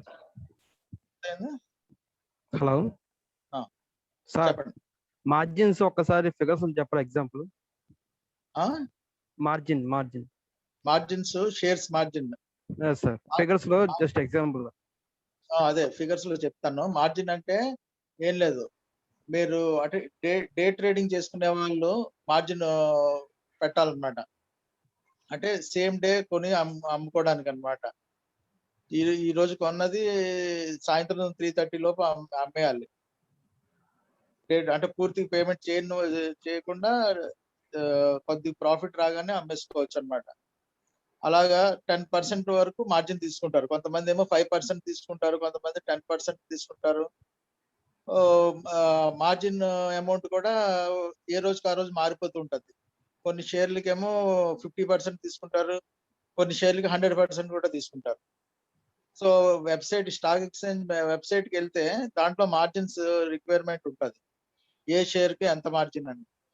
ఫలానా షేర్ కొనాలి అనుకుంటే ఇన్ జనరల్ గా ఒక 10% తోని మనం ఆ షేర్ కొనుక్కోవచ్చు. బాగా యాక్టివ్ గా ఉన్నది కొన్ని షేర్లు ఉంటాయి. అలాంటి షేర్లకి 50% మార్జిన్ పెంచి ఇస్తారు అన్నమాట. బాగా పెరిగిపోయి తగ్గిపోవడం సేమ్ డే లో అయిపోతుంటే వాటికి ఫుల్ పేమెంట్ ఉండాలన్నమాట. సో అలా ఉంటుంది మార్జిన్. ఆ మార్జిన్ మనం పెట్టిన తర్వాతే మనకి కొనడానికి ఛాన్స్ ఇస్తారు. ఒక 10% మార్జిన్ అంటే ఇప్పుడు లక్ష రూపాయల షేర్లు కొనాలంటే 10,000 మార్జిన్ పెట్టాలి. అదే 50% మార్జిన్ అంటే లక్ష రూపాయల షేర్లకి 50,000 మార్జిన్ పెట్టాలి. అలాగనమాట. ఎంత మార్జిన్ అడిగితే అంత మార్జిన్ పెట్టాలి.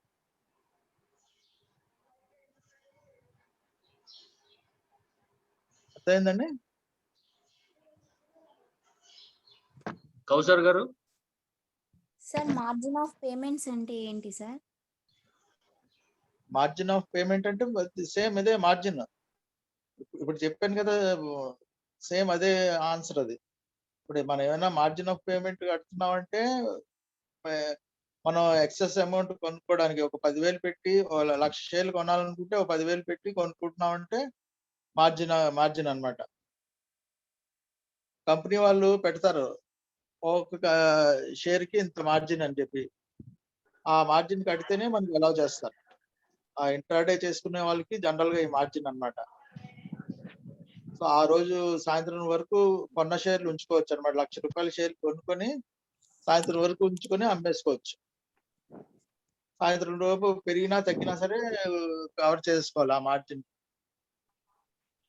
ప్రాఫిట్ వస్తే ఆ మార్జిన్ అమౌంట్ కి యాడ్ అవుతుంది. లాస్ వస్తే ఆ మార్జిన్ అమౌంట్ లో తగ్గిపోతుంది. అదే margin payment. Hello sir.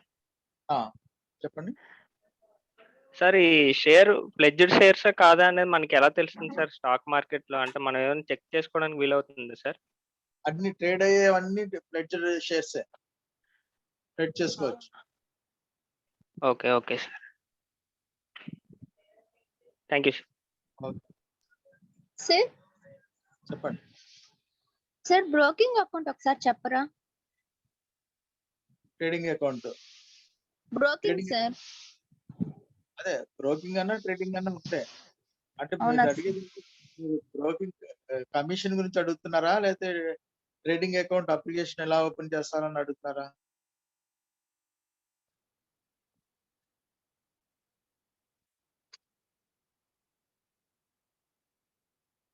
Trading account opening అంటే మన బ్యాంక్ అకౌంట్ ఎలా ఓపెన్ చేస్తామో ట్రేడింగ్ అకౌంట్ ఓపెనింగ్ కూడా అలా చేసుకోవాలి మనం ట్రాన్సాక్షన్ చేయాలంటే.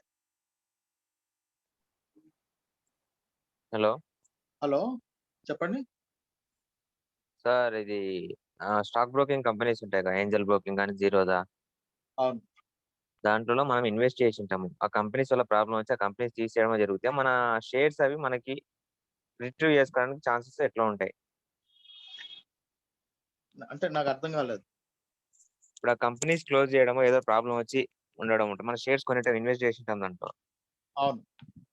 మన షేర్స్ మనకి కావాలంటే రిట్రీవ్ చేసుకోవాలంటే ఎట్లా? సెబీ నుంచి వస్తాయి, ఎట్లా వస్తాయి? అది చూడండి ఏంటంటే ఇప్పుడు అందుకోసం సెబీ ఏం చేసిందంటే చెక్ చేసుకోమంటున్నాయి ఎప్పటికప్పుడు మీరు కొన్న షేర్లు మీకు వచ్చాయా లేదా. కొన్న తర్వాత T+2 అంటే ఒక 3 days లో మీ అకౌంట్ లో వచ్చాయా లేదా డిమాట్ లోకి అని చూసుకోవాలి. డిమాట్ లోకి వచ్చాయంటే ఎవరు డిఫాల్ట్ అయినా సరే మీకు ప్రాబ్లం లేదు. ఆ డిమాట్ అకౌంట్ అనేది చాలా స్ట్రాంగ్ అన్నమాట, గవర్నమెంట్ కంట్రోల్లో ఉంటుంది. అది మీ డిమాట్ లో ఉన్నాయంటే మీరు ఆ కంపెనీ కార్వి క్లోజ్ చేశారు, కార్వి కాకుండా వేరే చోట అమ్ముకుంటారు మీరు. ఓకే, మన అవి షేర్స్ మన డిమాట్ అకౌంట్ లో ఉన్నాయంటే ఎట్లా తెలుసుకోవాలి సార్?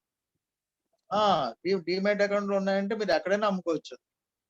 అవి మన డిమాట్ అకౌంట్ లో ఉన్నాయని మనకి ఎట్లా తెలుస్తుంది? అది మీరు వెళ్ళి బ్రాంచ్కి వెళ్ళి చూసుకుంటారు. మీరు ఇప్పుడు ఆన్లైన్ వచ్చాయి కదా, యాప్ ఉంటుంది. యాప్ లో డిమాట్ అకౌంట్ మీరు యూజర్ ఐడి పాస్వర్డ్ ఉంటది, అది ఓపెన్ చేసి మీ అకౌంట్ స్టేట్మెంట్ మీరే తీసుకోవచ్చు. ఓకే ఓకే, దట్ వాళ్ళు మెయిల్ కూడా సెండ్ చేస్తారు కదా సార్ వాళ్ళు? మెయిల్ కూడా పంపిస్తారు, మెయిల్ పంపిస్తుంటారు. కానీ బెటర్ ఏంటంటే మీరు లాగిన్ అయ్యి మీరు చూసుకుంటుండడం బెటర్. ఓకే ఓకే, లేదు బ్రాంచ్ కి వెళ్ళి రీకన్సల్ చేసుకొని తీసుకున్నా పర్లేదు. బ్రాంచెస్ అంటే ప్రాబ్లం అవుతుంది కదా సార్, అన్ని చోట ఉండవు కదా అవి, ఏంజల్ బ్రోకింగ్ జీరోదా అవి, అందుకని అట్లా ఆన్లైన్ లో తీసుకోవచ్చు. ఉండవు కాబట్టి ఆన్లైన్ లో మీరు ఓపెన్ చేసి స్టేట్మెంట్ తీసుకొని ఉంచుకుంటాం better. Okay okay, it's equal to bank account కదా, నెట్ బ్యాంకింగ్ లోకి వెళ్ళి మనం అమౌంట్ ఎలా చూసుకుంటాము అంతే.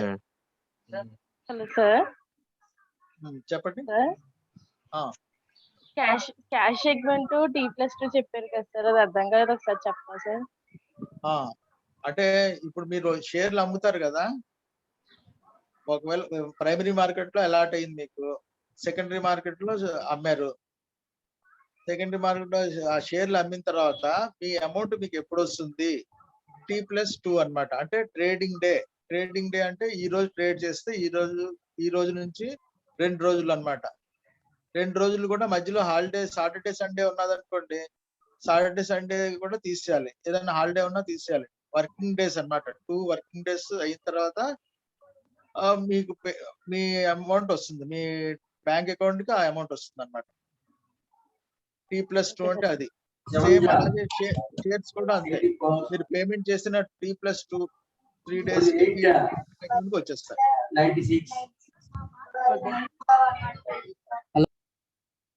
చెప్పండి చెప్పండి. కొనుక్కోవచ్చు సార్? 120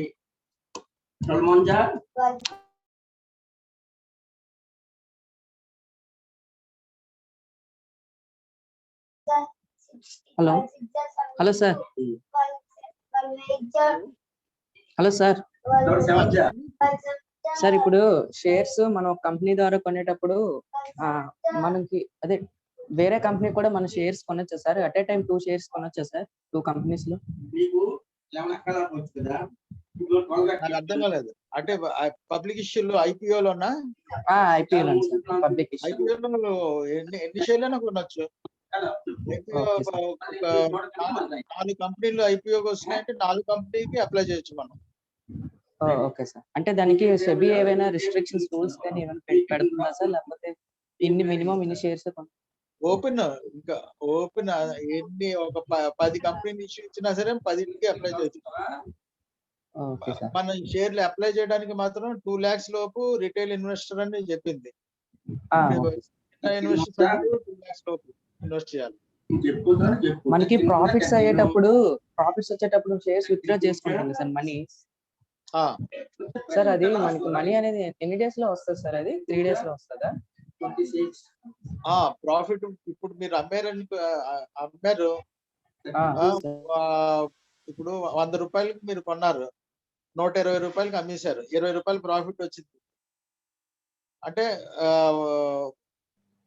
10,000 కొన్నారు, 12,000 అయింది. అది అంటే 2,000 ప్రాఫిట్ వచ్చింది, 12,000 అయింది, అమ్మేశారు. ఆ 12,000 కావాలంటే మీరు మీ బ్యాంక్ అకౌంట్కి వచ్చేస్తుంది. లేదు ఆ 2,000 కావాలంటే 2,000 ఎంత కావాలంటే అంత.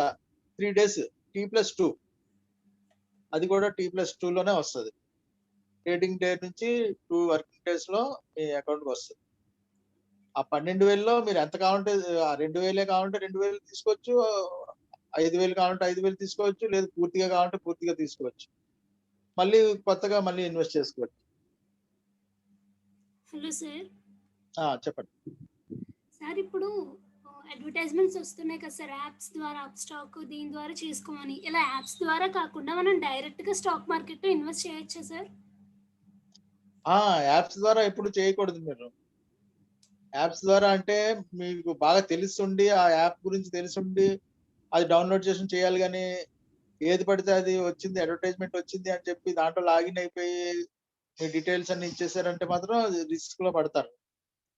అలా కాకుండా మీరు ఒక కంపెనీ సెలెక్ట్ చేసుకుని ఆ కంపెనీ బ్రాంచ్ కి వెళ్ళి ఒకసారి అంతా వెరిఫై చేసి అంత బాగుంది, 2-3 ఇన్వెస్టర్స్ అక్కడ ఉన్న వాళ్ళని అడిగి ఆన్లైన్ లో చెక్ చేసుకొని ఆ కంపెనీ గురించి అప్పుడు మీరు ఇన్వెస్ట్ చేయాలి.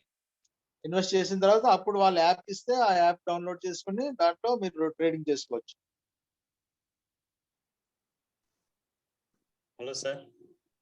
చెప్పండి సార్. ఇప్పుడు మ్యూచువల్ ఫండ్స్ లో ఇన్వెస్ట్ చేస్తారు కదా సార్, అందులో మనకి ఇప్పుడు అంటే వాళ్ళు ఎట్ ఏ టైం 2 ప్రాఫిట్ లో రన్ అవుతుంటే రెండిటికి వాళ్ళు షేర్ చేస్తారా సార్ మనం చేసిన ఇన్వెస్ట్మెంట్?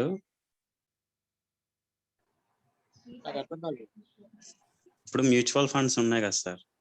మ్యూచువల్ ఫండ్స్ ఈరోజు సెషన్ కాదు కదమ్మా. అడుగుతున్నాడు కదా, చెప్పేద్దాం.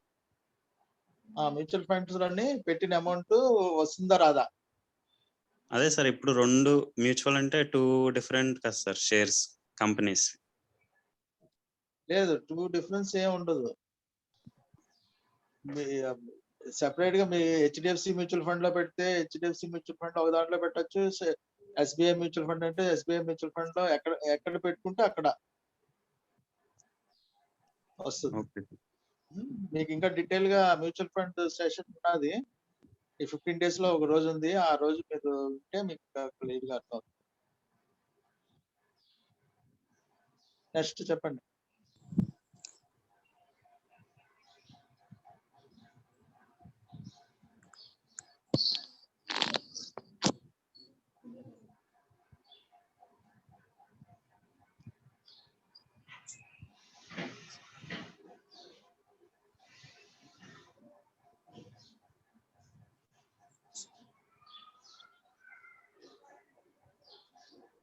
హలో చెప్పండి సార్. యాక్చువల్లీ ఇప్పుడు షేర్స్ లో అన్నాక ప్రైమరీ మార్కెటింగ్ అయినా సెకండరీ మార్కెటింగ్ లో న్యూ కంపెనీస్ కూడా అనేది ఉంటాయి కదా సార్.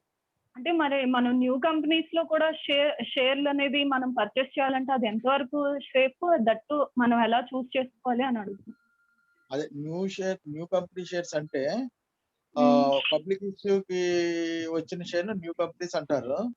యాక్చువల్ గా ఆ కంపెనీలు పబ్లిక్ ఇష్యూ రాకముందు ఒక 5 years నుంచి 10 years రన్ అవుతాయి మార్కెట్ లో. అలాగ అయిన తర్వాత ఒక 3 years కంటిన్యూగా ప్రాఫిట్ వస్తున్న కంపెనీలకే సెబీ పర్మిషన్ ఇస్తుంది పబ్లిక్ ఇష్యూ రావడానికి. కాబట్టి డైరెక్ట్ గా అనేది ఎవరు రావడానికి అవ్వదు.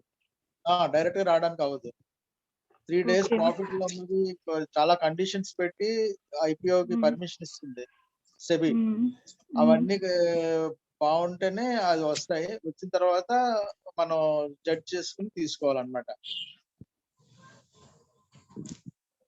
సార్ డెరైవేటివ్ సెగ్మెంట్స్ లో T+1 ఒకసారి చెప్పండి సార్. FNO అన్నమాట. Excuse me. డెరివేటివ్స్ అంటే FNO సార్ ఆప్షన్స్, దానికి మార్జిన్ అన్నమాట. దాని మార్జిన్ ఏంటంటే T+1 బిఫోర్ గా పే చేయాలి మార్జిన్. వాటికి కూడా మనం బిఫోర్ గా మార్జిన్ పే చేయాలి. అలాగే దాంట్లో వచ్చిన ప్రాఫిట్ ని తీసుకోవాలంటే T+1 అన్నమాట. Trading day plus next day working day అప్పుడు వస్తుంది మనకి. దాంట్లో ప్రాఫిట్ పే అవుట్ పెట్టుకోవాలంటే T+1 డే తీసుకోవాలి. అది T+1.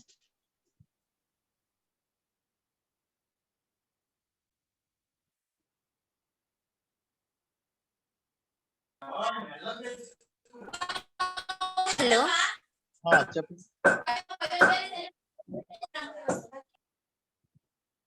చెప్పండి అడగండి.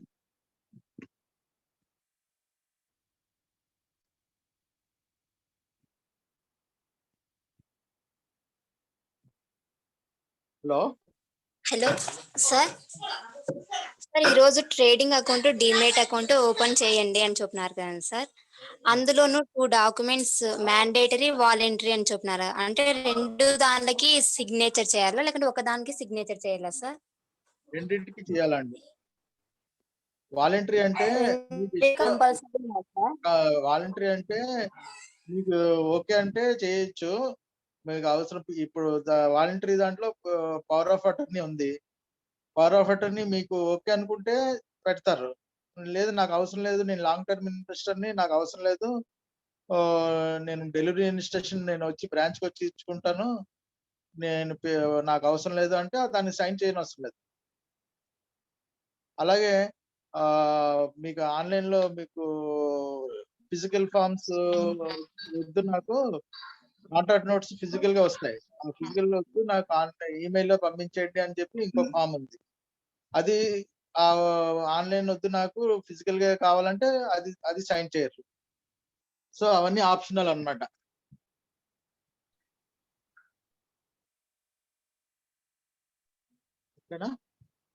సార్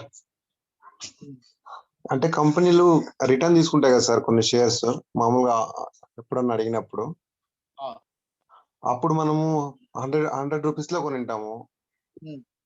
తర్వాత అది వాళ్ళు రిటర్న్ తీసుకోవాలన్నప్పుడు అది 500 ఎంతో పోయి ఉంటది. అప్పుడు ఆ అమౌంట్ కట్టిస్తారా, మనం తీసుకున్న అమౌంట్ తోనే తీసుకుంటారు? వాళ్ళు అనౌన్స్ చేస్తారు, ప్రెజెంట్ వాల్యూతోనే ఇస్తారు. ఇప్పుడు 500 ఉన్నది, అవును సార్, మార్కెట్ లో 500 ట్రేడ్ అవుతుంటది. వాళ్ళు ఇంకా ఎక్కువ పెట్టి ఇవ్వచ్చు, 600 ఎంతో పెట్టి ఇవ్వచ్చు, లేదంటే 500 ఇవ్వచ్చు, లేదంటే దానికంటే ఒక 100 ఎంత తక్కువ 400 ఆ రేంజ్ లోనే ఉంటది. మీరు కొన్న రేట్ తో ఉంటుంది. మనం కొన్న రేట్ అయితే ఉండదు. ఉండదు. Okay, thank you sir. చెప్పండి సార్. ఇన్వెస్ట్ చేసేటప్పుడు లాంగ్ టర్మ్, షార్ట్ టర్మ్ ఏమైనా మెన్షన్ చేయాలా సార్? అవసరం లేదు. అవసరం లేదు. అవసరం లేదు. మనం ఇన్వెస్ట్ చేసినాం అంటే ఎవరికి చెప్పనవసరం లేదు. సరే సార్. ఒక కంపెనీలో షేర్స్ అనేది ఒకటి కొనొచ్చా లేదా ఎన్నైనా కొనొచ్చా? అంటే ఒక 10 కంపెనీలు కలిపి కొనొచ్చా లేదా ఒక దాంట్లోనే ఎన్ని కంపెనీలు కొనొచ్చు కదా? ఎన్ని కంపెనీలు కొనొచ్చు, రిజిస్ట్రేషన్ ఏమి లేదు, ఎన్నైనా కొనొచ్చు. అలాగే ఒక షేర్ నుంచి 1000 షేర్లు, 10,000 షేర్లు, 1,00,000 షేర్లు అయినా కొనొచ్చు మన అమౌంట్ బట్టి. Okay sir, thank you.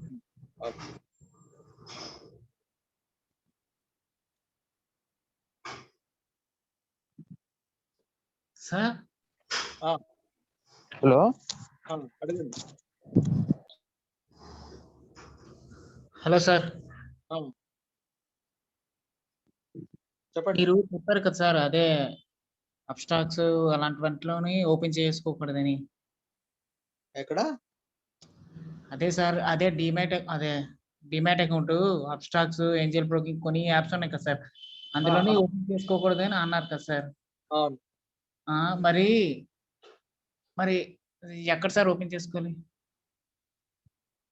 అన్నిటికంటే నేను అనేది ఏంటంటే ఆన్లైన్ లో ఓపెన్ చేసుకోవద్దు అంటున్నాను. ఎందుకంటే ఆన్లైన్ లో ఫేక్ కూడా ఉంటాయి, ఒరిజినల్ ఉండొచ్చు, ఫేక్ కూడా ఉంటాయి. మీరు డైరెక్ట్ గా బ్రాంచ్ కి వెళ్ళి మీరు అకౌంట్ ఓపెన్ చేసిన తర్వాత ఆ తర్వాత యాప్ ఓపెన్ చేసి యాప్ లాగిన్ అయ్యి చేసుకుంటే మంచిది. అంటే అంతే కదా, అలా చేసుకుంటే సేఫ్. లేదు అంటే రిస్క్ ఉంటది. యాప్ అనేది ఏది జెన్యూనో మనకు తెలియదు. జెన్యూన్ యాప్ మనం తెలుసుకొని మొత్తం బ్రాంచ్ లో వెళ్ళి ఒకసారి చూసుకొని అంత బాగుందో లేదో వచ్చేసి మనకి ఎంత కమిషన్ పడుతుందో అంతా చూసుకొని మాట్లాడుకొని అప్పుడు అకౌంట్ ఓపెన్ చేసుకోవాలి. Okay sir. సార్ ఇప్పుడు కంపెనీ షేర్స్ రిటర్న్ చేసుకుంటది కదా, రీజన్ ఏమిటి అంటారు? కంపెనీ కొన్నిసార్లు షేర్స్ రిటర్న్ చేసుకుంటాయి కదా, మనీ ఇస్తాం, మనీ బ్యాక్ ఇస్తామని, అసలు రీజన్ ఏమై ఉంటది అంటారు? రీజన్ ఏదైనా అవ్వచ్చు. అది బాగా తగ్గిపోయింది, బైబ్యాక్ చేస్తున్నాం అని చెప్పి బైబ్యాక్ చేసుకోవచ్చు. ఆ షేర్ వాల్యూ బాగా తగ్గింది అనుకోండి. ఇప్పుడు రిలయన్స్ వాడు 2-3 సార్లు బైబ్యాక్ చేశాడు. అంటే మార్కెట్ లో బాగా తగ్గిపోయింది, 700-800 రాగానే వాడు ఏం చేశాడంటే బైబ్యాక్ చేస్తానని చెప్పి ఆఫర్ ఇచ్చాడు, ఓపెన్ ఆఫర్. ఎవరికైతే ఇంట్రెస్ట్ ఉన్నదో వాళ్ళు అప్లై చేశారు. అందరి దగ్గర తీసుకోలేదు, వాడికి ఎన్ని కావాలో అన్ని తీసుకుని వదిలేశాడు. అలాగే చాలా కంపెనీలు అది తీసుకుంటాయి. అంటే తక్కువ ఉంది, మార్కెట్ రేట్ కన్నా తక్కువలో ట్రేడ్ అవుతుంది అన్న వాళ్ళు బైబ్యాక్ చేసుకుంటారు. వాళ్ళు బెనిఫిట్ అన్నారు, బైబ్యాక్ దాని మీద నమ్మకం ఉన్న వాళ్ళు ఉన్నారు కాబట్టి బైబ్యాక్ చేస్తారు. అదొక రీజన్. తర్వాత ఎవరైనా టేక్ ఓవర్ చేస్తే, కంపెనీని టేక్ ఓవర్ చేసినప్పుడు కూడా బైబ్యాక్ చేస్తారు. వేరే కంపెనీ బైబ్యాక్ చేస్తున్నా సరే కంపెనీ ఇన్వెస్టర్ ద్వారా డైరెక్ట్ బయింగ్ చేస్తారు.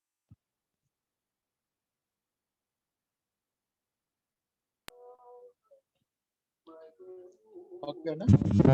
హలో చెప్పండి. Hello, good evening sir. Sir ఇప్పుడు మనం డిమాట్ అకౌంట్ ఓపెన్ చేస్తామా సార్? డిమాట్ అకౌంట్ ఓపెన్ చేసిన తర్వాత మనకి ఎన్ఎస్సి, బిఎస్సి అని 2 స్టాక్ ఎక్స్చేంజెస్ ఉన్నాయి కదా. అవునండి. ఇప్పుడు దీంట్లోనే ఇప్పుడు డిమాట్ అకౌంట్ లోనే మనం ఇప్పుడు ఒక 5-6 కంపెనీలు ఉంటాయి. ఫర్ ఎగ్జాంపుల్ విప్రో కానీ, టీసీఎస్, ఐటీసీ, వేదాంత, ఇట్లా 4-5 రకాల కంపెనీలు మనం షేర్ తీసుకుంటాము. ఈ 5 కంపెనీలు ఒకటి డిమాట్ అకౌంట్ లోకి హోల్డింగ్ అయితే సార్, ఇప్పుడు 5-6 రకాల కంపెనీలు షేర్స్ కొంటాం సార్ మనము డిమాట్ అకౌంట్ లో. ఎన్ఎస్సి లోనే కొన్ని స్టాక్స్ ఉంటాయి, తర్వాత బిఎస్సి లో ఉంటాయి. రెండిట్లేటి కలిపిన డిమాట్ అకౌంట్ అన్నిటికీ ఒకటే ఉపయోగపడుతుంది సార్? ఉపయోగపడుతుంది. సపరేట్ గా వేరే కంపెనీ చేంజ్ అయినప్పుడు దానికి ఏం అవసరం లేదు సార్, డిమాట్ అకౌంట్ అన్నిటికీ ఉపయోగపడుతుంది సార్? అన్నిటికీ ఉపయోగపడుతుంది. Okay okay sir, thank you sir.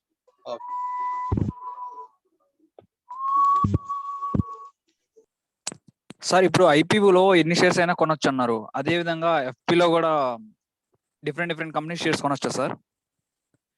Different FPO అంటే follow on public offer. Sir అది కూడా పబ్లిక్ ఇష్యూ లాంటిదే. దాంట్లో రూల్స్ ఏమున్నాయి, దీంట్లో కూడా అదే రూల్స్. ఎన్ని కావాలంటే అన్ని అప్లై చేయొచ్చు. మన ఇష్టం అప్లై చేయడానికి. వాళ్ళు అలాట్ చేసినప్పుడు కొన్ని అలాట్ చేస్తారు. Okay sir. సార్ ఇంకొక డౌట్ సార్, ఇప్పుడు మనకి యాక్చువల్ గా అందరూ అడుగుతున్నారు కదా ఈ డిమాట్ అకౌంట్ ఇవన్నీ, ఇట్లాగే మనకి ప్రైవేట్ కాకుండా మనకి సెబీ అట్లా గవర్నమెంట్ నామ్స్ కింద ఏదైనా ఒక వెబ్సైట్ అట్లాంటిది ఏదైనా ఉందా సార్, ఒక డిమాట్ అకౌంట్ ఓపెన్ చేసుకోవడానికి? SEBI like that. సెబీ కంటూ అన్ని సెబీ రిజిస్టర్ అయినవే, అలా కాకుండా డైరెక్ట్ గా ఓపెన్ చేయడానికి అవ్వదు. Okay okay sir. SEBI register అయినవే, అలా కాకుండా డైరెక్ట్ గా ఓపెన్ చేయడానికి అవ్వదు. సెబీ కంటూ అన్ని సెబీ రిజిస్టర్ అయినవే, అలా కాకుండా డైరెక్ట్ గా ఓపెన్ చేయడానికి అవ్వదు. డైరెక్ట్ చేయాలి, మెంబర్స్ కి ఆ ఛాన్స్. ఆ మెంబర్స్ అంటే 2 కోట్లు ఎంతో పెట్టాలి మెంబర్షిప్ తీసుకోవాలంటే. హలో హలో సార్, ఇప్పుడు ఒక ఐపీఓ అడగండి. Yes sir. సార్ ఇప్పుడు ఒక ఐపీఓ ఓవర్ సబ్స్క్రైబ్ అయింది అంటారు కదా, అంటే ఏంటి సార్ అది?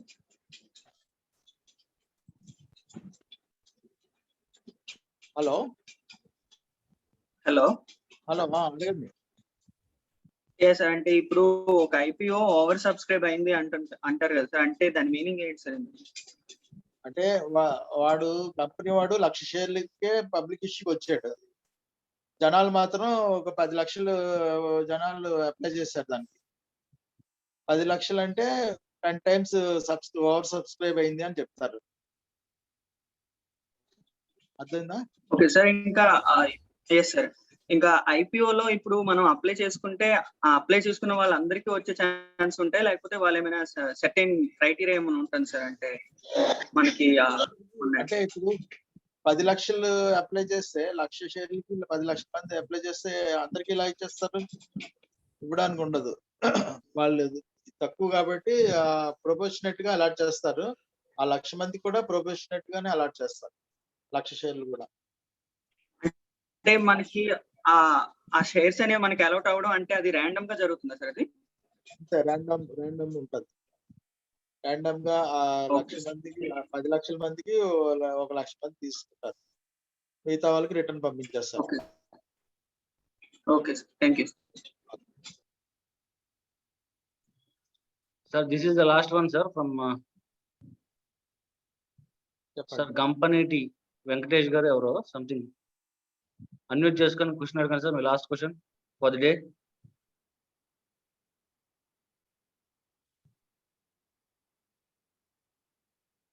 అడగండి.